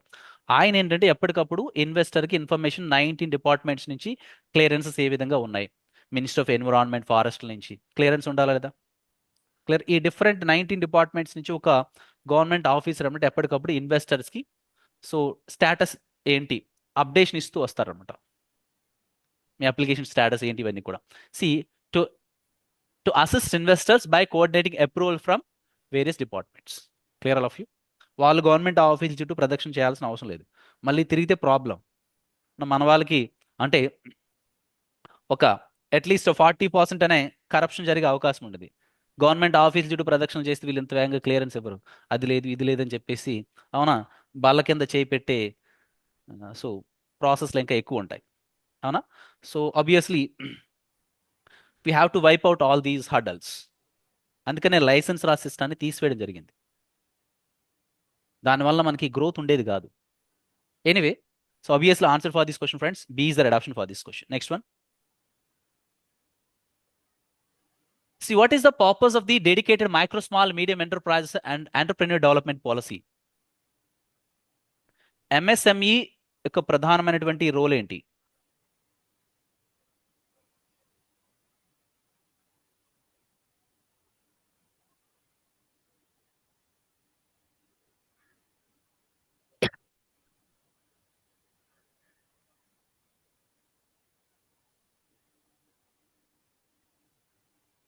Most of you answered B. Very nice attempt, all of you friends. Yeah. Very nice attempt, all of you. ఒకసారి చూద్దామండి. ఇక్కడ చూడండి, చిన్న మధ్యతర పరిశ్రమలు అనేవి both skilled as unskilled work ఫోర్స్కి ఎంప్లాయ్మెంట్ ఆపర్చునిటీస్ని ప్రొవైడ్ చేస్తూ వస్తాయి. ఈవెన్ ఒక ఇనిషియేటివ్ కూడా తీసుకోవడం జరిగింది. 1 ఎంటర్ప్రెన్యూర్ పర్ 1 ఫ్యామిలీ అనే ఇనిషియేటివ్ కూడా తీసుకున్నారు ఈ పాలసీ ద్వారా. ప్రతి ఒక్క కుటుంబంలో ఒక పెట్టుబడిదారు అవతరించాలి, రతన్ టాటాను ఆదర్శంగా తీసుకొని, అవునా. సో ఎథికల్ కార్పొరేటర్స్ వీళ్ళందరూ కూడా, రతన్ టాటా అందరూ కూడా వీళ్ళు. Clear. Anyway, so what is the purpose of the dedicated micro, small, medium enterprise and entrepreneur development policy? ఇక్కడ చూడండి, to address the unique needs of micro, small, medium enterprises and new entrepreneurs, especially in the manufacturing sector. Micro small medium ఎంటర్ప్రైజెస్కి కావాల్సినటువంటి అనేక రకాల infrastructure facilities కావచ్చు and fund facility కావచ్చు, ఇవన్నీ కూడా సపోర్ట్ చేస్తూ రావాలండి. Obviously, answer it for this question, friends. So B is the right option for this question. Okay, na? So wherever explanation is needed, there I will explain in detail. So consider the following statements about micro, small, medium enterprise. చిన్న మధ్యతర పరిశ్రమల గురించి క్రింది వాక్యాలని. So very good afternoon all friends. Yeah, ఒకసారి చూడమ్మా. Micro small medium enterprise గురించి క్రింది వాక్యాలను పరిగణించని చెప్పేసి ఇచ్చారు. The total corpus created to support micro, small, medium enterprise under the new policies 500 crores అని చెప్పేసి ఇచ్చారు. కొత్త విధానం ప్రకారం మైక్రో స్మాల్ మీడియం ఎంటర్ప్రైజులకు మద్దతు ఇవ్వడానికి సృష్టించబడిన మొత్తం కార్పస్ ఫండ్ ఎంత అంటే సో 500 crores అని చెప్పేసి ఇచ్చారు. ఓకేనా? During the policy period, 175 micro, small, medium enterprise parks will be developed across the state అని చెప్పేసి ఇచ్చారండి. Clear all of you? Next, third one చూడండి. The total number of people employed by the micro, small, medium enterprise sector as of July 2024 is 61.98 lakh. What is the right option for this question, friends?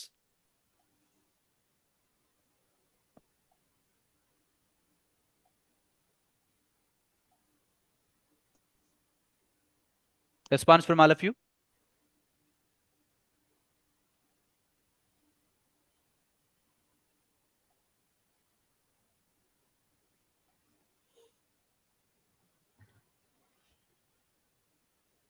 ఇంకా?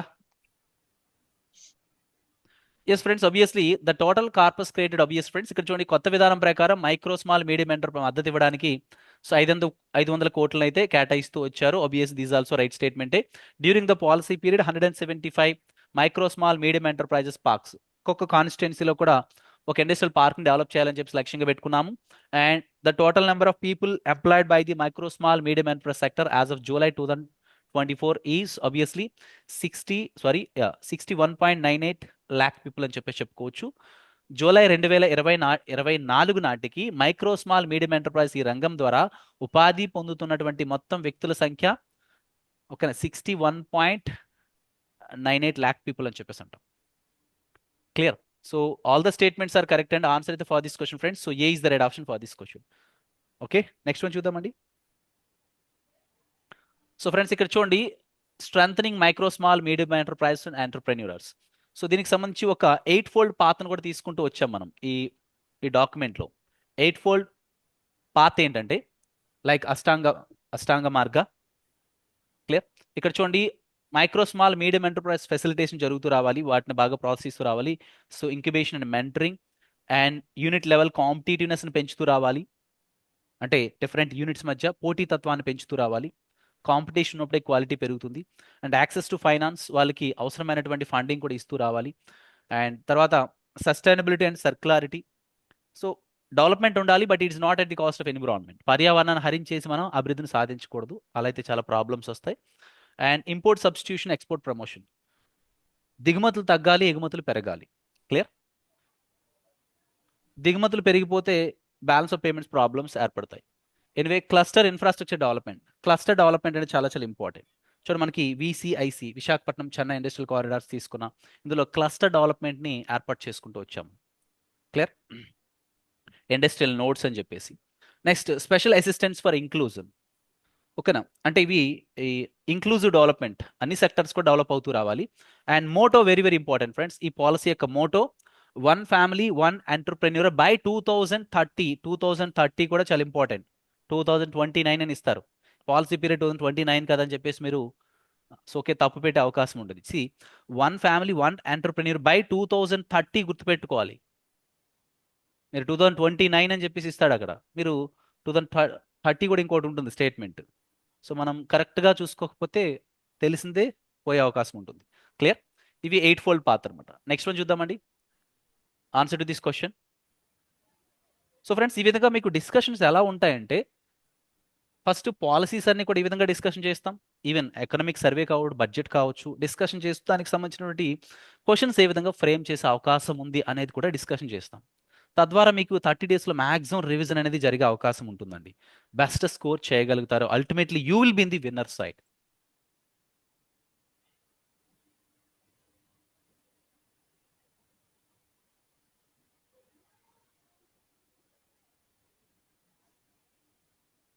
Yeah. So what is the main goal of the 8-dimension approach mentioned for micro, small, medium enterprise and entrepreneurs?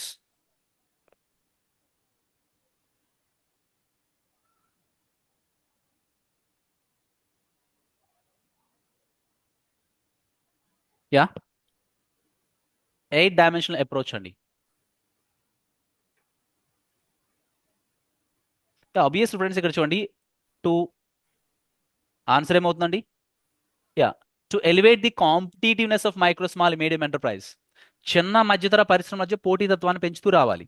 And encourage new entrepreneurs to enter in the global markets. ఓకేనా? Integration of our economy with world economy. ఈ micro, small, medium enterprises ద్వారా కూడా exports అనేవి పెరుగుతూ రావాలండి. ఓకేనా? So friends, ఈ డాక్యుమెంట్లో important highlighted aspects అన్ని కూడా నేను డిస్కస్ చేస్తున్నాను with the help of these MCQs. అంటే మీకు ఎంసీక్యూస్ ద్వారా ఇంకా ఓకే ఈ ఏరియా మీద ఇంకా బాగా ఫోకస్ చేయాలి. డాక్యుమెంట్ చదివేటప్పుడు కూడా మీకు క్వశ్చన్స్ ఏ విధంగా ఫ్రేమ్ అవుతున్నాయి ఇంకా స్ట్రైక్ అవుతుంది అనమాట. Clear?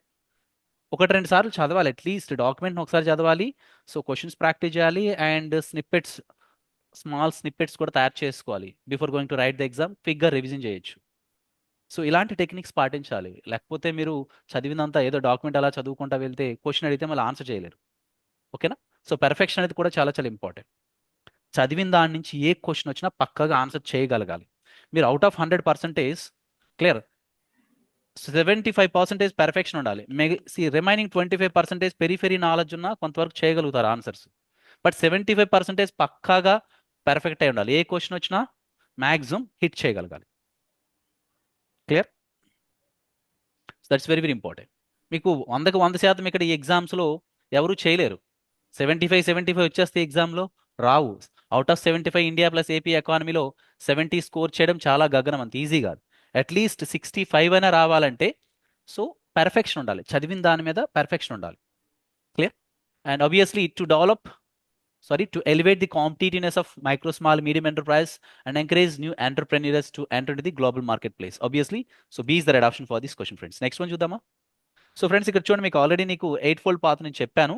Okay, next one 8-fold path గురించి మీకు ఎక్స్ప్లెయిన్ చేయడం జరిగింది. Next one, so which of the following categories receives the highest incentive for decarbonisation subsidy in the red category?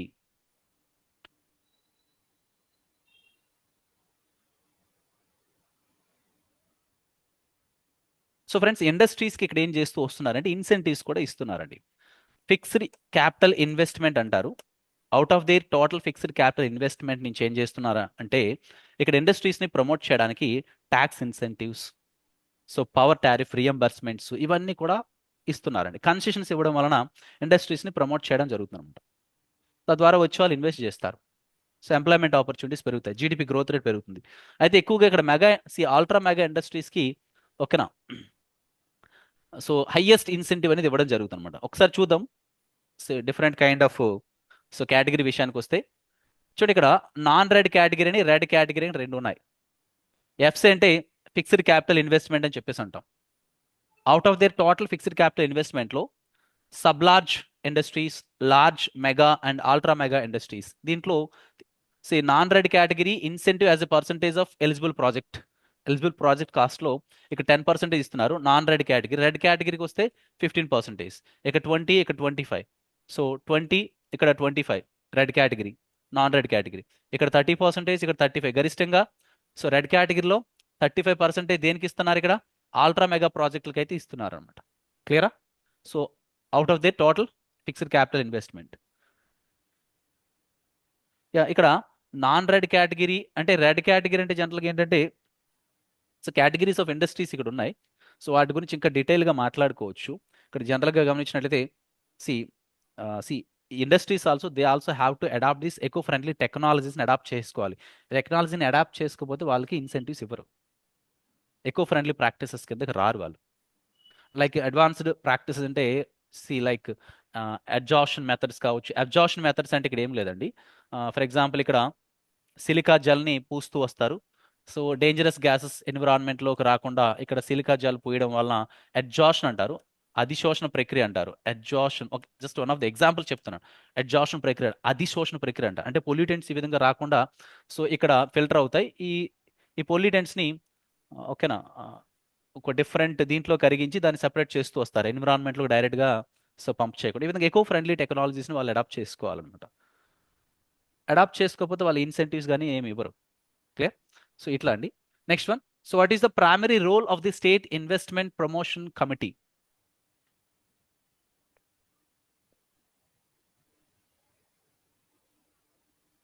So what is the primary role of the state investment promotion committee? So friends ఇవన్నీ కూడా recent policies మీదే మేము frame చేస్తూ వస్తున్నాం questions అనేవి, statement based questions కావచ్చు ఇట్లా.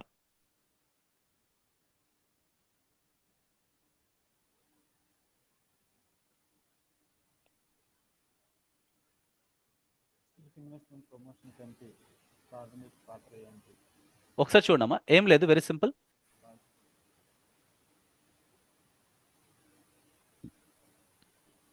Monitoring and reviewing various industrial projects and investment facilitation activities అనమాట. సో ఫ్రెండ్స్ ఈ mega projects, sub large projects, mega ultra mega projects ఏవైతే ఉన్నాయో క్లియర్, వాటిని మానిటరింగ్ చేస్తుంది, రివ్యూయింగ్ చేస్తుంది, various industrial projects, investment facilitation activities ఇవన్నీ కూడా చూస్తూ వస్తుంది ఎవరంటే state investment promotion committee, SIPC, which is headed by state investment promotion committee, which is headed by chief secretary of that particular state అనమాట, chief secretary of Andhra Pradesh. And SIPC, which is convened by the Commissioner Industries. ఈ state investment promotion committee which is convene by the commissioner industries, ఓకేనా. And this SIPC which is headed by chief secretary, senior most IAS officer. Clear? So this what friends, anyway answer for this question friends. So B is the red option for this question. అంటే different projects implementation ఏ విధంగా ఉంది, ఏంటి, what is what monitoring అంతా చేస్తూ వస్తుంది government లెవెల్లో. So SIPC, SIPC ఏం చేస్తూ వస్తుందంటే స్టేట్ ఇన్వెస్ట్మెంట్ ప్రమోషన్ కమిటీ SIPBకి అడ్వైజ్ ఇస్తూ వస్తుంది అనమాట. స్టేట్ ఇన్వెస్ట్మెంట్ ప్రమోషన్ బోర్డ్ అనేది which is headed by CM of Andhra Pradesh. Clear all of you? ఇది పొలిటికల్ లెవెల్లో డెసిషన్స్ తీసుకుంటుంది అనమాట. వీళ్ళు సజెషన్స్ ఇస్తూ వస్తారు, ప్రతిపాదనలు చేస్తారు. ఇది అడ్వైజ్ ఇస్తుంది, ఇది డెసిషన్స్ తీసుకున్నాం. అల్టిమేట్లీ ప్రభుత్వం డెసిషన్స్ తీసుకోవాలి. క్లియర్? ఓకేనా? ఎనీవే ఆన్సర్ అయితే for this question friends. So B is the red option for this question. Next one చూద్దామండి. స్టేట్ ఇన్వెస్ట్మెంట్ ప్రమోషన్ కమిటీ, దీని యొక్క రోల్ ఏంటి, ఇందులో మెంబర్స్ ఎవరెవరు ఉంటారు, ఎగ్జామ్ పాయింట్ ఆఫ్ వ్యూ కూడా చాలా ఇంపార్టెంట్ అండి ఇది. ఈ పాలసీలో ఇవి కూడా important aspects. SIPC, state investment promotion committee, which is headed by the chief secretary of the government and which is convened by the commissioner industries. I told you friends, shall meet every month to monitor and review the following. Every month, so industries commissioner industries every month వీళ్ళు meeting ఏర్పాటు చేసుకుంటూ ఉంటారు. ఈ different projects ఏ విధంగా ఉన్నాయి, implementation ఏ విధంగా ఉంది, ఏంటి, వాట్ ఈస్ వాట్ అబ్జర్వ్ చేస్తారనమాట. సో ఏంటంటే అబ్జర్వ్ చేస్తారంటే వాళ్ళు చూడండి, performance of single desk system, SDP portal ఏ విధంగా పనిచేస్తుంది. So policy issues relating to investment facilitation and project grounding కావచ్చు. సో ఇన్వెస్ట్మెంట్ ఫెసిలిటేట్ చేస్తూ వస్తారు. Implementation of all large mega ongoing projects, ఈ లార్జ్ ప్రాజెక్ట్స్ అన్ని కూడా ఏ విధంగా ఇంప్లిమెంట్ చేయబడుతున్నాయి పర్యవేక్షణ చేస్తూ ఉంటారు. Screening of all mega project proposals, ఏమైనా కొత్త ప్రాజెక్ట్ ప్రపోజల్స్ ఉంటే వాటిని అబ్జర్వ్ చేసి పర్మిషన్స్ ఇస్తారు. And scrutiny of all issues proposals which may merit consideration of SIPB. ఓకేనా? అంటే ఇంకా వాళ్ళ స్థాయిని దాటి SIPBకి ఇవ్వాల్సినటువంటి ఆవశ్యకత ఏమైనా ఉన్నట్లయితే వాళ్ళకి ఇస్తారు. ఫైనల్గా అల్టిమేట్లీ SIPB డెసిషన్ అనమాట తీసుకుంటూ వస్తుంది. డిఫరెంట్ అంటే స్క్రూటనైజేషన్లో డిఫరెంట్ స్టేజ్ అనమాట. అంటే ఇంకా గవర్నమెంట్ కన్సిడరేషన్కి పంపించాల్సి ఉంటే పంపిస్తుంది అనమాట. ఓకేనా? CM డెసిషన్ తీసుకుంటుంది దానికి సంబంధించి. And any other issue governing industrial environment proposed by the commissioner industries obviously ఇవన్నీ కూడా కన్సిడరేషన్ చేస్తూ వస్తారు. And members of the SIPC ఇది కూడా అడుగుతూ ఉంటారు.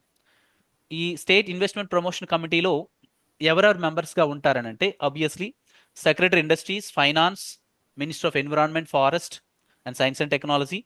అండ్ సెక్రటరీ ఆంధ్రప్రదేశ్కి అయితే minister of environment, forest obviously friends ఎవరైనా డిప్యూటీ CM గారు పవన్ కళ్యాణ్ గారు. ఓకేనా? And secretary revenue and revenue department నుంచి secretaries, senior most IAS officer సెక్రటరీస్గా వ్యవహరిస్తారు ఇక్కడ. ఓకేనా? Secretary employment labour, member secretary pollution control board. And ఇంకా గమనిస్తే సెక్రటరీ ఎనర్జీ అండ్ ఇన్ఫ్రాస్ట్రక్చర్, తర్వాత వీళ్ళందరూ కూడా వస్తారండి. Secretary Panchayat Raj, commissioner industries, convener అని మీకు ఆల్రెడీ చెప్పాను. Clear friends, all of you. Any other secretary, so HOD as required on case to case basis. ఇంకా ఎవరైనా రిక్వైర్ ఫర్దర్ అసిస్టెంట్స్ పర్టికులర్ ఇష్యూస్కి అవసరమైతే వాళ్ళని కూడా పిలవడం జరుగుతుందన్నమాట. సో ఎస్ఐపిసి యొక్క రోల్ గురించి నేను ఆల్రెడీ చెప్పాను. On case to case basis SIPC shall advise SIPB. I told you friends, SIPC అనమాట ఎస్ఐపిబికి సలహాలు ఇస్తూ వస్తుంది. Accordingly SIPB state investment promotion board decision తీసుకుంటుందని మీకు చెప్పాను. On any changes, amendments, recommendations for tailor made incentives for eligible investment proposals. I told you friends, all kind of investment proposals ఏవైతే single desk పోర్టల్కి వస్తున్నాయో అవన్నీ కూడా so స్క్రూటనైజేషన్ చేస్తూ వస్తారు. ఎస్ఐపిసి స్క్రూటనైజ్ చేస్తుంది, అకార్డింగ్లీ ప్రభుత్వానికి సలహా ఇస్తుంది. ఎస్ఐపిబి ఫైనల్గా డెసిషన్ తీసుకుంటుంది. Clear? However I told you the final decision to approve any change, it is rested with the SIPB, State Investment Promotion Board final decision అనమాట. So final decision of rested with the ఎస్ఐపిబితో ఉంటుందన్నమాట, అంటే which is headed by CM. Clear? So these what friends, hope you understood all of it. నేను already explain చేశాను. Next మరికొన్ని దీనికి సంబంధించిన questions కూడా చూద్దాం. So answer to these questions అంటే హైరార్కీకి సంబంధించి ఇదంతా కూడా. పాలసీ ఇంప్లిమెంటేషన్ విషయానికి వస్తే, which of the following is not a key responsibility of the State Investment Promotion Committee? State Investment Promotion Committee యొక్క బాధ్యత కానిదేది?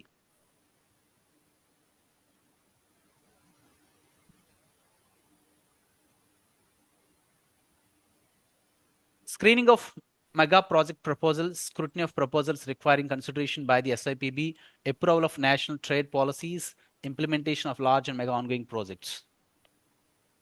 Yeah, obviously I told you friends, scrutiny of proposals requiring consideration by the SIPB. I told you friends already. Clear? So not అన్నారు కదా, sorry it's not అన్నారు. Not అన్నారు కాబట్టి sorry for the. So friends, నేను correct statement identify చేశాను. ఇక్కడ ఏంటంటే మీరు నాట్ ఏ కీ రెస్పాన్సిబిలిటీ అన్నారు. అబ్జర్వ్ చేయాలి, ఓకేనా? మనం రెస్పాన్సిబిలిటీస్ అంటే ఇవన్నీ వస్తాయి, ఇవన్నీ కూడా రెస్పాన్సిబిలిటీస్ కిందకు వస్తాయి, ఓకేనా?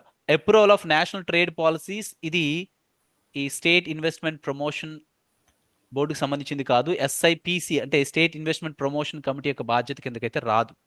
ఇవన్నీ కూడా వస్తాయి, స్క్రీనింగ్ ఆఫ్ మెగా ప్రాజెక్ట్స్, అవన్నీ కూడా ప్రపోజల్స్ అన్ని కూడా చూస్తుంది. కానీ approval of national trade policies దీనికి సంబంధం లేదు స్టేట్ లెవెల్లో, ఓకేనా?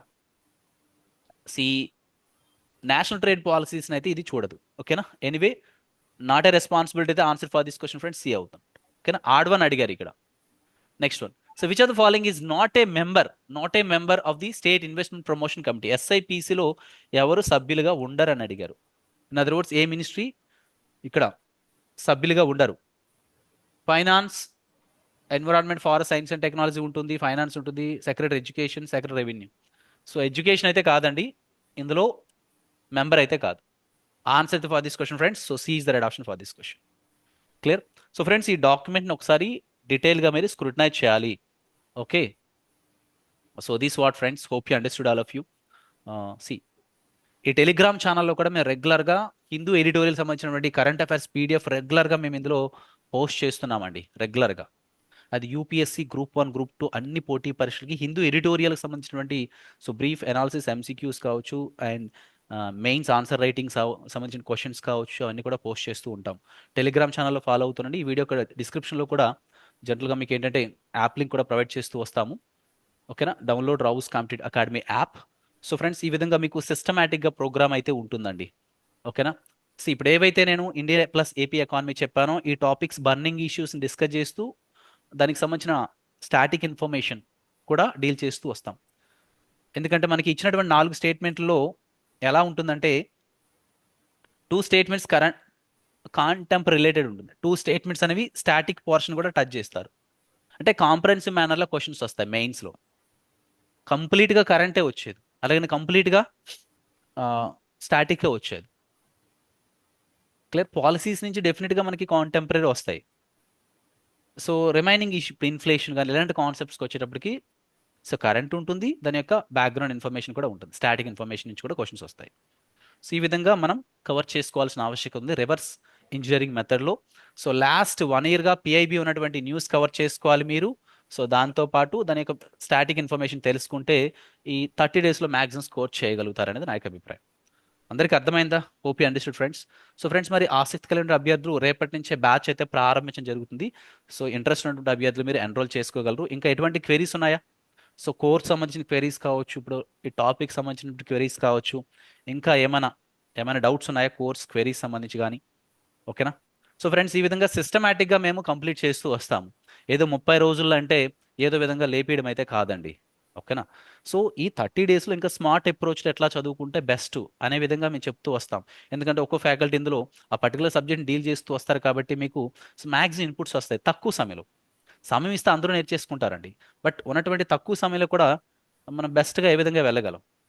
ఇప్పటి వరకు చదివింది ఒక ఎత్తు అండి. ఇప్పటి నుంచి ఈ 30 డేస్ అనేది ఇంకా సో డిఫరెంట్గా మీరు ప్లాన్ చేసుకోగలగాలి. హార్డ్ వర్క్ అంటే స్మార్ట్ వర్క్ అనేది కూడా చాలా చాలా ఇంపార్టెంట్. ఏం చదవాలి, ఏం చదవకూడదు అనేది చాలా ఇంపార్టెంట్ ఈ టైమింగ్లో. Most of the students they got failure because of the reason they have no clear cut strategy and direction. There is no other reason beyond this. నాకు ఉద్యోగం రాలేదంటే somewhere else you did wrong. నీ strategy వ్యూహం సరిగా లేదు. అంటే ఇలాంటి ఈ జిఎస్ ఓరియంటెడ్ ఎగ్జామ్స్కి వచ్చినప్పటికీ అన్నీ చదివేసిన ప్రాబ్లమే. ఇక్కడ ఏంటంటే తెలివిగా ఉండాలి. ఏ ఏరియాస్ నుంచి మనం ప్రధానంగా క్వశ్చన్స్ పికప్ చేసే అవకాశం ఉంది. సో అలాంటి ఏరియాస్ని పికప్ చేసుకోవాలి. 100% ఇక్కడ మనకి ఇంటర్మీడియట్లో లాగా అవునా 100కి 100, 60కి 60 ఇలాంటి మార్క్స్ అయితే ఇక్కడ రావు. సో అవుట్ ఆఫ్ 100, 75 మీరు పర్ఫెక్ట్గా చేయగలిగితే సరిపోతుంది అనమాట. ఇప్పుడు మనకి ఇప్పుడు ఇండియా ప్లస్ ఏపీ అకౌంట్ ఇప్పుడు 150 మార్క్స్కి అవునా. సో ఒక్కొక్క సబ్జెక్ట్ నుంచి అట్లీస్ట్ మీరు 65 ఒక పేపర్ 1 పేపర్ 2 తీసుకున్నట్లయితే, అంటే ఈచ్ సెక్షన్ నుంచి తీసుకున్నట్లయితే అట్లీస్ట్ ఒక 65 చేయగలగాలి. అవునా కదా? సో ఏం చదివి నేను ఆల్రెడీ చెప్పాను, ఏం చదివినా పెర్ఫెక్షన్ అనేది కూడా చాలా చాలా ఇంపార్టెంట్. క్విక్ రివిజన్ ఉండాలి. Clear all of you. ఇవన్నీ కూడా చాలా ఇంపార్టెంట్ అండి. Time management, so at the time of examination కూడా చాలా ఇంపార్టెంట్. బిఫోర్ ఎగ్జామినేషన్ కూడా చాలా important. Revision of your own notes, ఎప్పటికప్పుడు కూడా మనం ఏదైతే పాయింట్స్ రాస్తూ వచ్చామో వాటిని రివైజ్ చేసుకుంటూ ఉండాలి. Clear all of you. And practice mock టెస్ట్లు ప్రాక్టీస్ ద్వారా ఏంటంటే where you're actually doing mistakes అనేది తెలుస్తూ వస్తాయి అనమాట.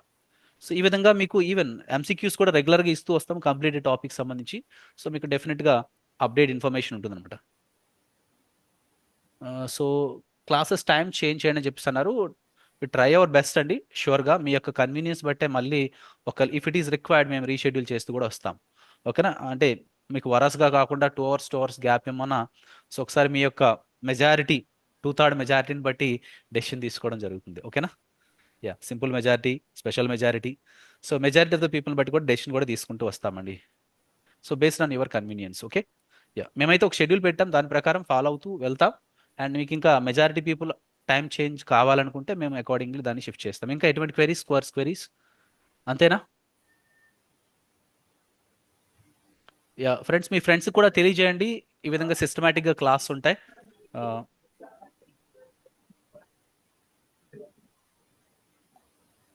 రికార్డ్ ఫ్రెండ్స్, యా మీకు లైవ్ క్లాస్ అవుతూ ఉంటుంది. అట్ ది సేమ్ టైం ఏదైతే మేము క్లాస్ చెప్తూ వచ్చామో అది రికార్డెడ్ వెర్షన్ కూడా అవైలబుల్గా ఉంటుంది యాప్లో. మీరు ఒకవేళ బై మిస్టేక్ ఏదైనా లైవ్ క్లాస్ మీరు మిస్ అయినా అది రికార్డెడ్ వెర్షన్ కూడా అవైలబుల్గా ఉంటుంది.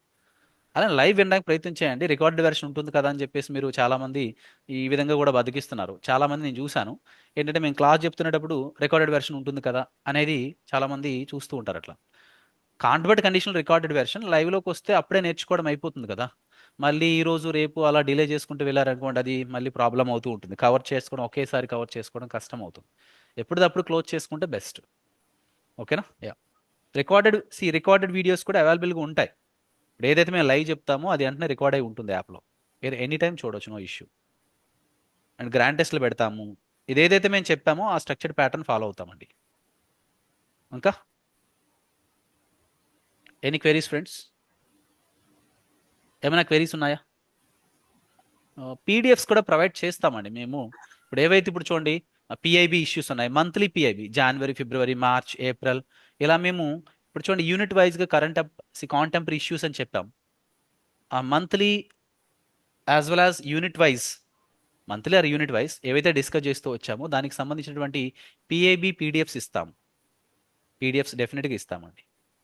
సో ఇంకా సో సైన్స్ అండ్ టెక్నాలజీకి కూడా మీరు చూస్తున్నారు రెగ్యులర్గా సెషన్స్ ఏ విధంగా ఉన్నాయి, ఏంటి, వాట్ ఈస్ వాట్ అనేది ఒక్కో ఫ్యాకల్టీ మీకు ఇక్కడ డీల్ చేస్తూ వస్తారు. ఇంకా నమస్తే సార్, ఫీజు కొంచెం తగ్గించుకుంటారా సార్? అవునా?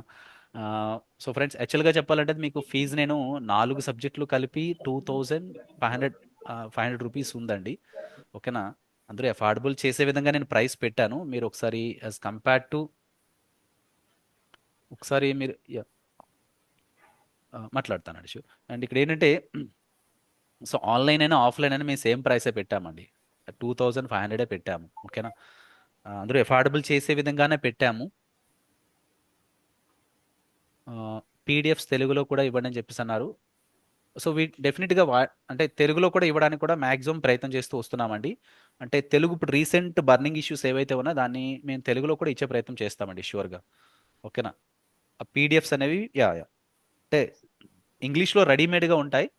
అంటే ఇంకా ఏదైనా చేంజ్ అప్డేటెడ్ కంటెంట్ ఏమైనా వచ్చినా అవైలబిలిటీ అనేది ఇంగ్లీష్లో ఫాస్ట్గా ఉంటుంది. తెలుగులోకి వచ్చినప్పుడు దాన్ని మేము ట్రాన్స్లేట్ చేసి మీకు ఇవ్వాలి. అది కూడా మేము ఇచ్చే ప్రయత్నం చేస్తాం షూర్గా.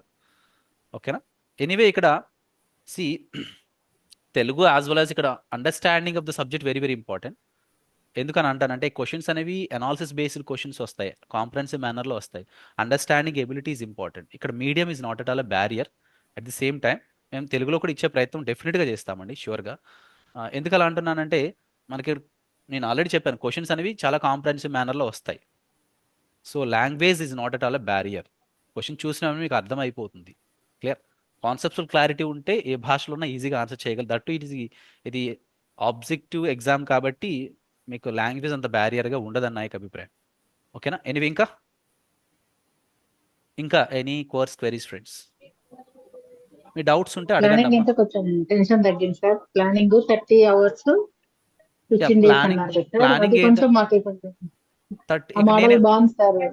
నేనేం చేస్తున్నానంటే ఇక్కడ దాని చూడండి అమ్మా. ప్రకారం మేము వెళ్తే నేను అదృష్టవంతులు.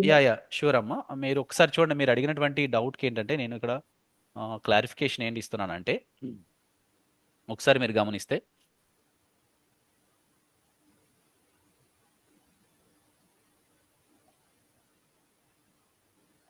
జస్ట్ ఎ మినిట్ అండి. సి ఏం లేదండి, ఇక్కడ నా ఉద్దేశం ఏంటంటే మీరు అడిగినటువంటిది సో ప్లానింగ్ ఏ విధంగా ఉంటుందంటే నేను చెప్పాను ఆల్రెడీ. సి మీరు ఒకసారి ప్రీవియస్ స్లైడ్ కూడా చూపిస్తాను ఇఫ్ పాసిబుల్.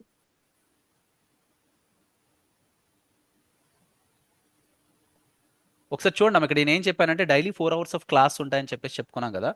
సో ఇందులో 2 hours ఫస్ట్ 15 days 2 subjects వస్తాయండి. 2 subjects అంటే ఇక్కడ మీరు గమనిస్తే AB history, India plus AP economy start అయ్యాయి అనుకోండి. అంటే ఈ 2 సబ్జెక్టులు అంటే 15 days కంటిన్యూ చేస్తూ వస్తాం. 15 days ఏ విధంగా ఉంటుంది? 2 hours ఏపీ హిస్టరీ వస్తే 2 hours India plus AP economy వస్తుందంట.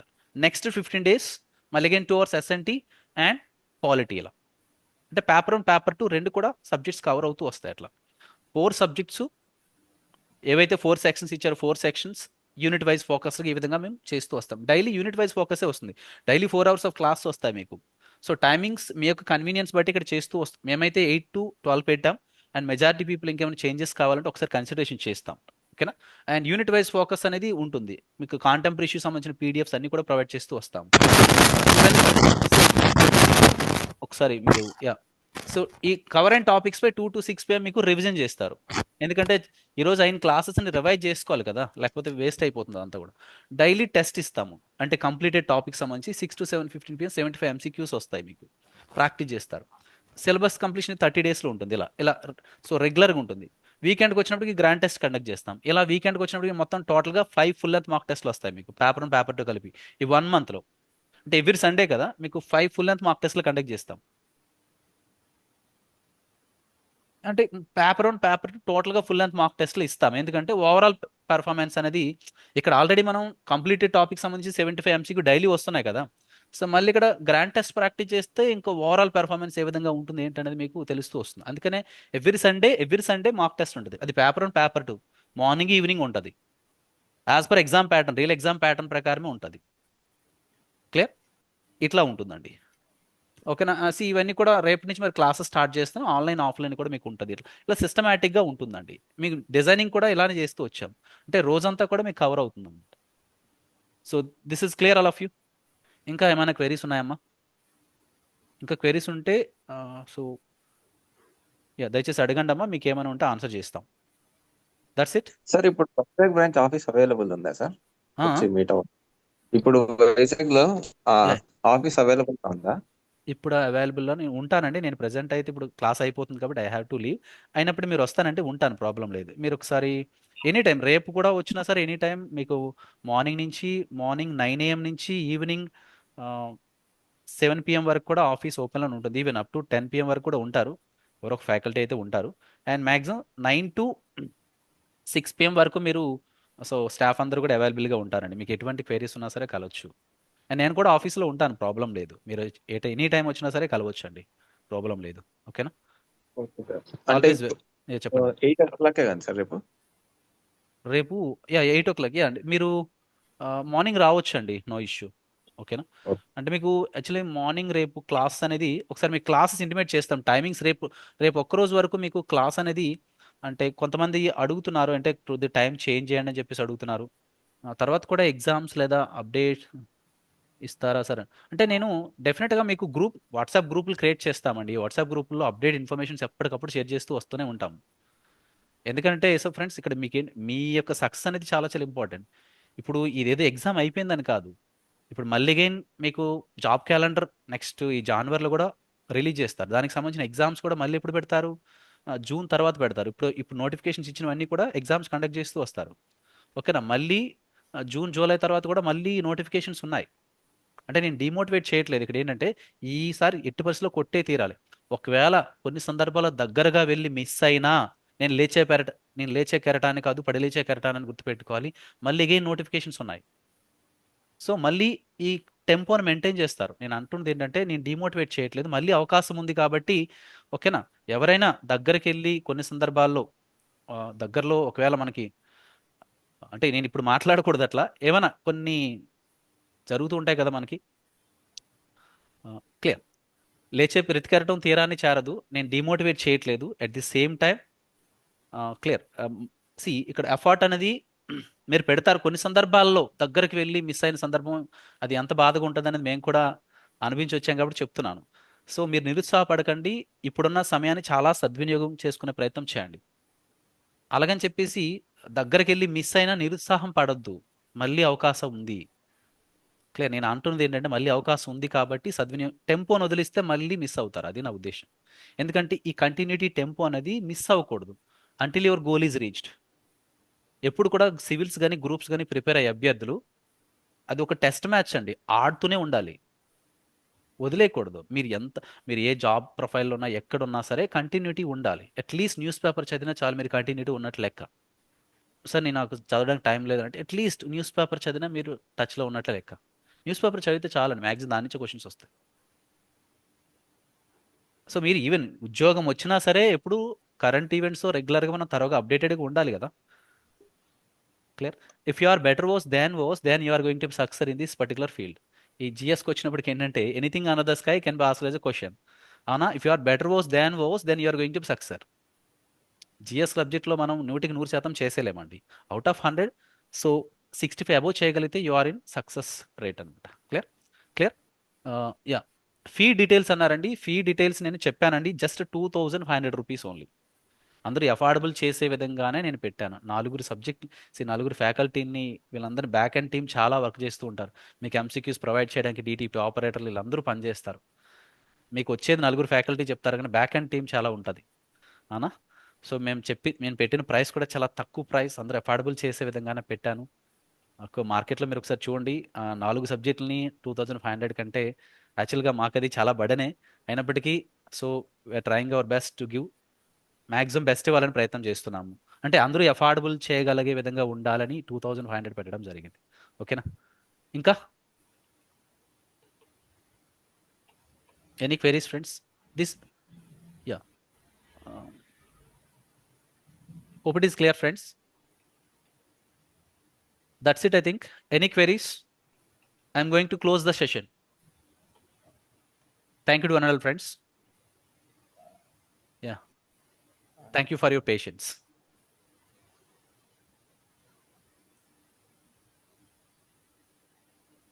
హాస్టల్ ఫెసిలిటీ ఉందని అన్నారు. హాస్టల్ ఫెసిలిటీ ఉన్నాయండి, ప్రాబ్లం లేదు, ఇక్కడ ఉంటాయి. మీరు ఆబ్వియస్లీ 2 to 3 months సారీ ఒక 2 months కాబట్టి ఇబ్బంది ఏమి ఉండదండి. మీరు హాస్టల్ ఫెసిలిటీస్ ఉన్నాయండి, ప్రాబ్లం లేదు. ఓకేనా? Thank you.